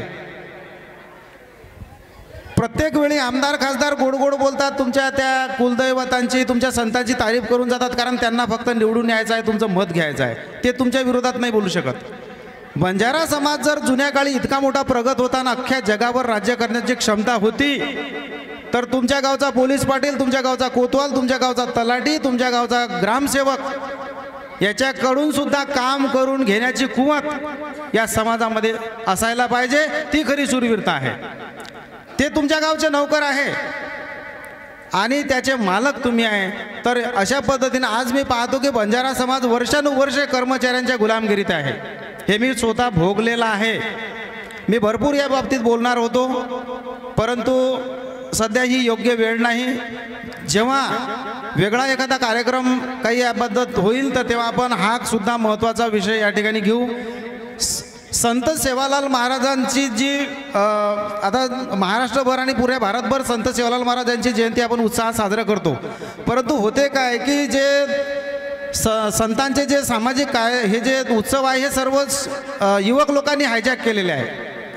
म्हणजे युवक लोक आपल्या पद्धतीनं कार्यक्रम ठरवतात. उदाहरण सांगतो, विरगवांमध्ये उद्या कार्यक्रम आहे. आम्हाला कार्यक्रम कशा पद्धतीचा घ्यायचा आहे कोणी सल्ला घेतला नाही. सरळ वर्गणी चालू आहे. उद्या DJ, तुमचे ड्रेस आणि त्याच्यानंतर नाच गाणे, इथंच आपला धर्म संपून जातो. अरे परंतु संत सेवालाल महाराजांनी त्यांचा इतिहास, त्यांचा जन्म, त्यांच्या हालअपेष्टा, त्यांनी केलेले कष्ट आणि समाजासाठी त्यांनी केलेल्या गोष्टी, आणि आज खरोखरच तेव्हाच्या काळामध्ये आपण खरोखर आजपर्यंत प्रगती कुठं साधली हे सुद्धा, या गोष्टीची चर्चा सुद्धा या निमित्तानं व्हायला पाहिजे. या ठिकाणी चांगल्या चांगल्या एज्युकेटेड आणि शासकीय सेवेत असलेल्या लोकांनी मार्गदर्शन दिलं. आणि मी सांगतो, भिवापूर सारखं सुंदर गाव माझ्या पाहणीत नाही, हे मी नेहमी सांगतो. मी विरगवांचा रहिवासी जरी असलो, माझा आत्मा भिवापुरात राहतो, हे मी उघडपणे नेहमी सांगतो. ग्रामपंचायतच्या बाबतीत प्रत्येकामध्ये कॉम्पिटिशन दिसते की आपलं घराची भिंत नालीवरच बांधायची आहे. अरे 2 फूट तुमच्या जागेनं तुम्हाला काही खूप मोठं मिळणार नाही, परंतु त्याच्यामुळे येणारे 100 वर्ष तुम्ही खराब करून राहिले. तर कायदासुद्धा बिलकुल आपण बाजूला फेकून सर्रास अशा गोष्टी चालू आहे. मला एवढं म्हणायचं आहे की तरुण युवकांनी आपल्या गावाच्या भविष्यासाठी, आपल्या गावाची सत्ता, आपल्या गावाच्या चांगल्या गोष्टी एकत्र घ्या. आणि राजकारण या शब्दाचा एक राजकारण हा बऱ्याच वेळी शब्द उच्चारण्यात आला. राजकारण या शब्दाचा एवढाच अर्थ आहे की प्रशासन आपण कसं केलं पाहिजे. अरे निवडणुकीमध्ये तुम्ही जेवढा जोश दाखवता, विधानसभा असेल, लोकसभा असेल, प्रत्येकाचा आपला झेंडा असेल, आपला पक्ष असेल, आणि आता तर धर्म मोठा झालेला आहे. सध्या तर धर्म एकदम पॉवरमध्ये आहे, अत्यंत जोशमध्ये आहे, आणि धर्माचा पत्ता नाही.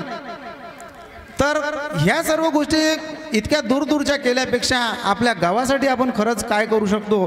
तरुण युवकांना माझी विनंती आहे, तुम्ही या विकासासाठी महत्त्वाचे आहे. आईवडील तुमचे आता तितके एज्युकेटेड नाही, त्यांचं आयुष्य या ठिकाणी थांबलेलं आहे, शांततेत आहे. तर ह्या गोष्टी तुम्ही पुढं घ्या. आमच्या काही सकारात्मक गोष्टी करण्यासाठी आम्ही तुम्हाला सदैव सल्ला देण्यासाठी तयार आहोत. आणि एक सुंदर गाव, एक सुंदर राज्य तुमच्या समोर उभं राहील. बंजारा समाजाचा, बंजाराच नाही, प्रत्येक जातीला, प्रत्येक संप्रदायाला आपला स्वाभिमान असतो, तो आम्हालाही आहे. परंतु ज्या प्रमाणात आपण स्वाभिमान करतो, खरंच त्या प्रमाणात आपण प्रगती साधली आहे का, हे मागे वळून पाहण्याची गोष्ट आहे. यामध्ये स्त्रियांचाही विशेष येतो, मुलींचाही विषय येणार होता आणि मुलांचाही येणार होता. परंतु आजची ही भरपूर वेळापासून आपण सतत ऐकत आहात आणि ऐकण्याची आपली क्षमता आता तितकी राहिलेली नाही. सर्वांना भुका लागल्या असतील, पुढचा कार्यक्रम पण घ्यायचा आहे आणि आयोजकांना सुद्धा मी कधी संपवतो असं वाटत आहे. तर जेव्हा जेव्हा वेळ येईल तेव्हा आपण ह्या चर्चा करू. आणि चर्चाच नाही, तुम्हाला वचन देतो, सक्रियपणे मी या ठिकाणी सहभाग घेईल. भरपूर काही बोलायचं आहे या बाबतीत आणि विस्फोटक बोलायचं आहे. विनाकारण त्या अनावश्यक पारंपरिक गोष्टीत जायचं नाही. जे कामाच्या गोष्टी त्या मुद्द्याच्या झाल्या पाहिजे. तर या ठिकाणी माझे 2 शब्द आपण शांततेने ऐकून घेतले आणि अत्यंत कमी वेळेतून मला या ठिकाणी आपण विचार व्यक्त करण्यासाठी मला संधी दिली, त्याबद्दल मी संपूर्ण या ग्रामवासियांचा, आयोजकांचा आग्रही आहे. एक छोटीशी गोष्ट सांगतो की सेवालाल महाराजांच्या जयंतीनिमित्त आज पहिल्यांदा अशा प्रकारचा कार्यक्रम आपण या ठिकाणी समाविष्ट करून मला खूप खूप आनंद झाला. आणि प्रत्येक वेळी मी सांगतो की बंजारा समाजाच नाही तर इतर समाजातील जे साधलेले जे अधिकारी आहे, उरगुडे सर आहे, पाखरे सर आहे, राठी सर आहे, अशा विभूतींना बोलवा, त्यांच्याकडून चांगलं शिका. आणि हीच खऱ्या अर्थानं संत सेवालाल महाराजांना आपली विनम्र आदरांजली आहे, खरा उत्सव आहे. तर अशाच प्रकारचा कार्यक्रम भविष्यात मी अपेक्षित करतो आणि या भिवापूर करूनच खऱ्या अर्थाने ही अपेक्षा आहे. तर या ठिकाणी माझी या ठिकाणी 2 शब्द संपवतो. जय सेवालाल, जय महाराष्ट्र. भूक लागीचं आणि भकम वेळेतीतम भेटेचो यानंतर आपण नंतर अतिशय महत्त्वाचा कार्यक्रमचं एके मिनिटे मग आभार प्रदर्शन व्यक्त करूचो. कारण जे जे लोक मेहनत केलेचं व व्यक्तीर नाम लेणं खूप गरजेचं. देखो आज ये संत सेवालाल महाराज जयंती निमित्त जे आज कार्यक्रमानं उपस्थित वे आपले गामेर नायक, कारभारी, हसाबी नसाबी, संपूर्ण गावकरी मंडळी, मार माताबेन, भकम वेळाती मारी आडीबेन भेटी जात व सबन आणि पालक वर्ग आणि युवक मंडळी. देखो आज ये कार्यक्रम सरू प्रमुख अतिथी करताळीन, सन्माननीय पाहुणे करताळीन आपणे गामेर सन्माननीय नाईक आदरणीय श्री उकंडराव जी नाईक, त्याचप्रमाणे माननीय श्री अजबरावजी नाईक, माननीय श्री महादेवजी नाईक, त्याचप्रमाणे माननीय श्री पुंडलिकजी नाईक, वरनंतर श्री पंडितरावजी कारभारी, वरनंतर श्री रूपरावजी कारभारी, माननीय श्री खेमरावजी कारभारी आणि आदरणीय मधुकररावजी कारभारी. नाईक वर्ग आणि कारभारी वर्ग ही आपण वेळेवेळ काढताना समाजेर कार्यक्रम सारू, समाजेर लोके सारू, आपण गामे सारू, अतरा वेळ आपण आता बेटे व्यासपीठे विराजमान वेतनी कार्यक्रमेर शोभा बढाय वर बद्दल संपूर्ण गामे समिती हे नायक मंडळी आणि कारभारी हम अतिशय मनपूर्वक आभारी छा. वरनंतर आज ये कार्यक्रम सरू अपने समाजर बाल बचावने न एक प्रेरणा मळी आहे, एक आचो मार्ग मळी आहे, नवीन दिशा मळी आहे. हे सरू बाहेर गामेती आय होय अपने गामेर आदरणीय सत्कार मूर्ती माननीय श्री प्रल्हाद भाऊ वामनरावजी चव्हाण प्राचार्य, वरनंतर आदरणीय श्री प्रशांत भाऊ उरकडे मुख्य कार्यकारी अधिकारी नगर परिषद वर्धा. ही अपने माहितीच हलको ती मोठं हे वो एक छोटंसं बच्चाचं जे आपण बालबचावण्यासोबत हलकी ती मोठं होचं, पण आज मोठे पदेप चलोगो आणि मोठे पदेप जाताना आपले गामेर ऋण फेडे सारू आपण बालबचा सुद्धा ओ पदेप जायचे आहे, आपण समाजावर नाम मोठं करीचे आहे व तळमळी ती आता आताळीन सर्व सबन लोकून खूप मोठं आचो मार्गदर्शन केलो. याबद्दल आदरणीय उरकडे सर यांचं आमच्या गावातर्फे, आमच्या समाजातर्फे, आमच्या सर्व मित्रमंडळीतर्फे खूप खूप आभार मानतो. वरनंतर आपण गामे मेरच बच्चा आदरणीय श्री संतोष बाबूसिंग जाधव पोलीस उपनिरीक्षक पदेताळीन आपण प्रवास आता सबनेनं सादर केलो आणि सबनेन प्रेरित केलो की तम सुद्धा हे पदेप जाऊ शकोचो. परिस्थिती ही अडचण छेचा, फक्त मनेम तयारी जावचं आणि ही वात आता सादर केलो. वर सारू ही नवीन प्रेरणा निर्माण केलो करताळीन हम गामेर वती ती ये व्यवस्थापकीय मंडळीर वती ती ओनूर आभार मानाचा. वरनंतर ये गामेर शिक्षक आदरणीय श्री जितेंद्र राठी सर राज्यस्तरीय पुरस्कार प्राप्त शिक्षक ये अपने गामेर आता ऋण व्यक्त केले, अपने गामेर बालबचान मार्गदर्शन केले, तो येरबद्दल अपने गामे समिती हम ओनूर खूप आभार मानाचा. अपने प्रमुख मार्गदर्शक माननीय श्री रामरावजी सोनाजी चव्हाण सेवानिवृत्ती शिक्षक रामराव भाऊ पूर्ण मार्गदर्शन आपल्या गामे नेहमीच रच वो व्यक्ती आपल्या गामे सारू खूप महत्त्वाचं वो सुद्धा हे कार्यक्रम शोभा बढाय ओनूर बद्दल ओनूर हम आभार मानाचा. आदरणीय श्री ओमप्रकाशजी पाखरे इमार वर्गमित्राचं एक शिक्षक मनक्याचं, पण आज हजारो विद्यार्थी ऊ घडारोच आणि ऊ केना गो की आपले गामेर बाजूमच कुरिया गामचं आणि आता वर स्पर्धा परीक्षा क्लासेसचं अमरावतीन सुद्धाचं जे जे बालबचानं ही तळमळव्य की मन मार समाजे सरू मार काम मोठं करेलचं, नाम मोठं करेलचं, गाम मोठं करेलचं आणि मन मार जीवन जसे बाकी लोक आप सुखेती जगरेचं वसू सुद्धा मन जगायचं जगेरचं इच्छा जेंजेंचं ही तळमळ जेंजेंचं असे बालबचानं क्लास लगाणो पिसा ही अडचणचे फक्त मनेमेर तयारी जावचं. ही वाचू मार्गदर्शन किती वरबद्दल हमार गामेर वती ती हमार तरुण मंडळीर वती ती वरून मार्गदर्शन खूप आभार मानाचा. वरनंतर आदरणीय श्री अरुण भाऊ चव्हाण जिल्हा परिषद मुख्याध्यापक, आदरणीय श्री राजूभाऊ थावरूजी चव्हाण मुख्याध्यापक जिल्हा परिषद आणि वरनंतर आपणे गोरशिकवाडीर श्री विठ्ठल भाऊ खूप आनंद वेगो विठ्ठल भाऊ तुम्ही भेटता नाही कारण आपण समाज आपण समाजाला जर इतिहास जिवंत करेल जर काम आज जर कोई कर रहे है संत सेवालाल महाराजेर काशीनाथजी नाईक येनूर जर कार्य चलायला जर काम कोई कर रहे है तो आज गोर शिकवाडी करीचं खूप जोरदार टाळे बजावून सरू कारण समाजेन जगायर काम करायचं वर सरू आपण गाम समिती ये व्यवस्थापन समिती समिती खूप खूप आभार मानाचा विठ्ठल भाऊ तुम्हारा वर नंतर आपण कामेर आदरणीय श्री पोलीस पाटील श्री गोपाल भाऊ चव्हाण हमार मोठो भाई या आतानी अपनी तळमळ व्यक्त केते वर बद्दल ये गामे समितीवर आभार मानाचा ये गामेर सरपंच अतिशय छोटीशी मूर्तीचं पण खूप कर्तृत्वेती मोठोचं सरपंच आणि ओनूर सोबत सरपंच मनोज मदनजी चव्हाण आणि वर सोबत ओनूर ग्रामपंचायतीमध्ये सबन मंडळी जे जे आता उपस्थितचा आणि हजरचेचा व सबन सदस्य मंडळी उपसरपंच मंडळी येनूर हाम ये गामेर वती ती खूप खूप आभार व्यक्त करायचा ओसोच और नंतर शाळा व्यवस्थापन समितीर आपण गामेर एक बच्चा राजेश आडे तमाम माहिती हलके ती मोठो हेवा एक सोरा पण वो एक तळमळच और एक बालबच्चा वो शाळाम शिकरेचं पण तरी बी व्यवस्थापन समितीर अध्यक्ष करतानी आणि वनु सोबत समितीमध्ये जत्रा बी सदस्यचं वनु एक टीम एक गामे सारू तळमळे ती झटरीचं आणि एक गामेर बालबच्चा आचे घडीचं आहे बळीचं आहे और सारू कार्य करीचं लारेर 15 ते 1 महिना कनेती 15 ते 1 महिना कनेती सतत वो बालबच्चा वनु सोबत जत्रा बी बालबच्चाचं वो सबन बालबच्चा वर सोबत रेताणी तळमळे ती हे काम करायचं अतिशय स्तुत्य उपक्रमचं समाजेर काम तो नेम कार्यक्रम तो नेहमीच वच पण शैक्षणिक कार्यक्रम घडीचे आहे नवीन पिढींना नवीन मार्गदर्शन मिळीचे आहे जे परंपरा आपल्या गामेरचा समाज नाम घडायर वो परंपरा कायम चालू रीच्या वर सर्व ये बालबच्चा राजेश सोबत एकत्र रेताणीन सबन एकीती रेताणीन ही कार्यक्रम घडाय खूप खूप आभारचं हम जत्रा बी कर्मचारी मंडळीचानी तमार पुण्याक नतमस्तक सा तम सबन वेताळीन ये कार्यक्रमेन मदत किते आणि परमिशन दिने परवानगी दिने सबन येतानी आता हजार वेगे खूप खूप आभारीचा आणि वरनंतर अतिर संचालन कार्यावळ आदरणीय श्री कुंजीलाल भाऊ ही आपण गामेर खूप मोठो वैभवचं कुंजीलाल भाऊ ही खूप ज्ञानी मनक्याचं आणि खूप आचे तराशी संचालन केतो वर बद्दल हम सभेन वती ती वनूर आभार प्रदर्शन कर आभार मानाचा आणि जे माता भगिनी आता खूप वेळा ती भेटे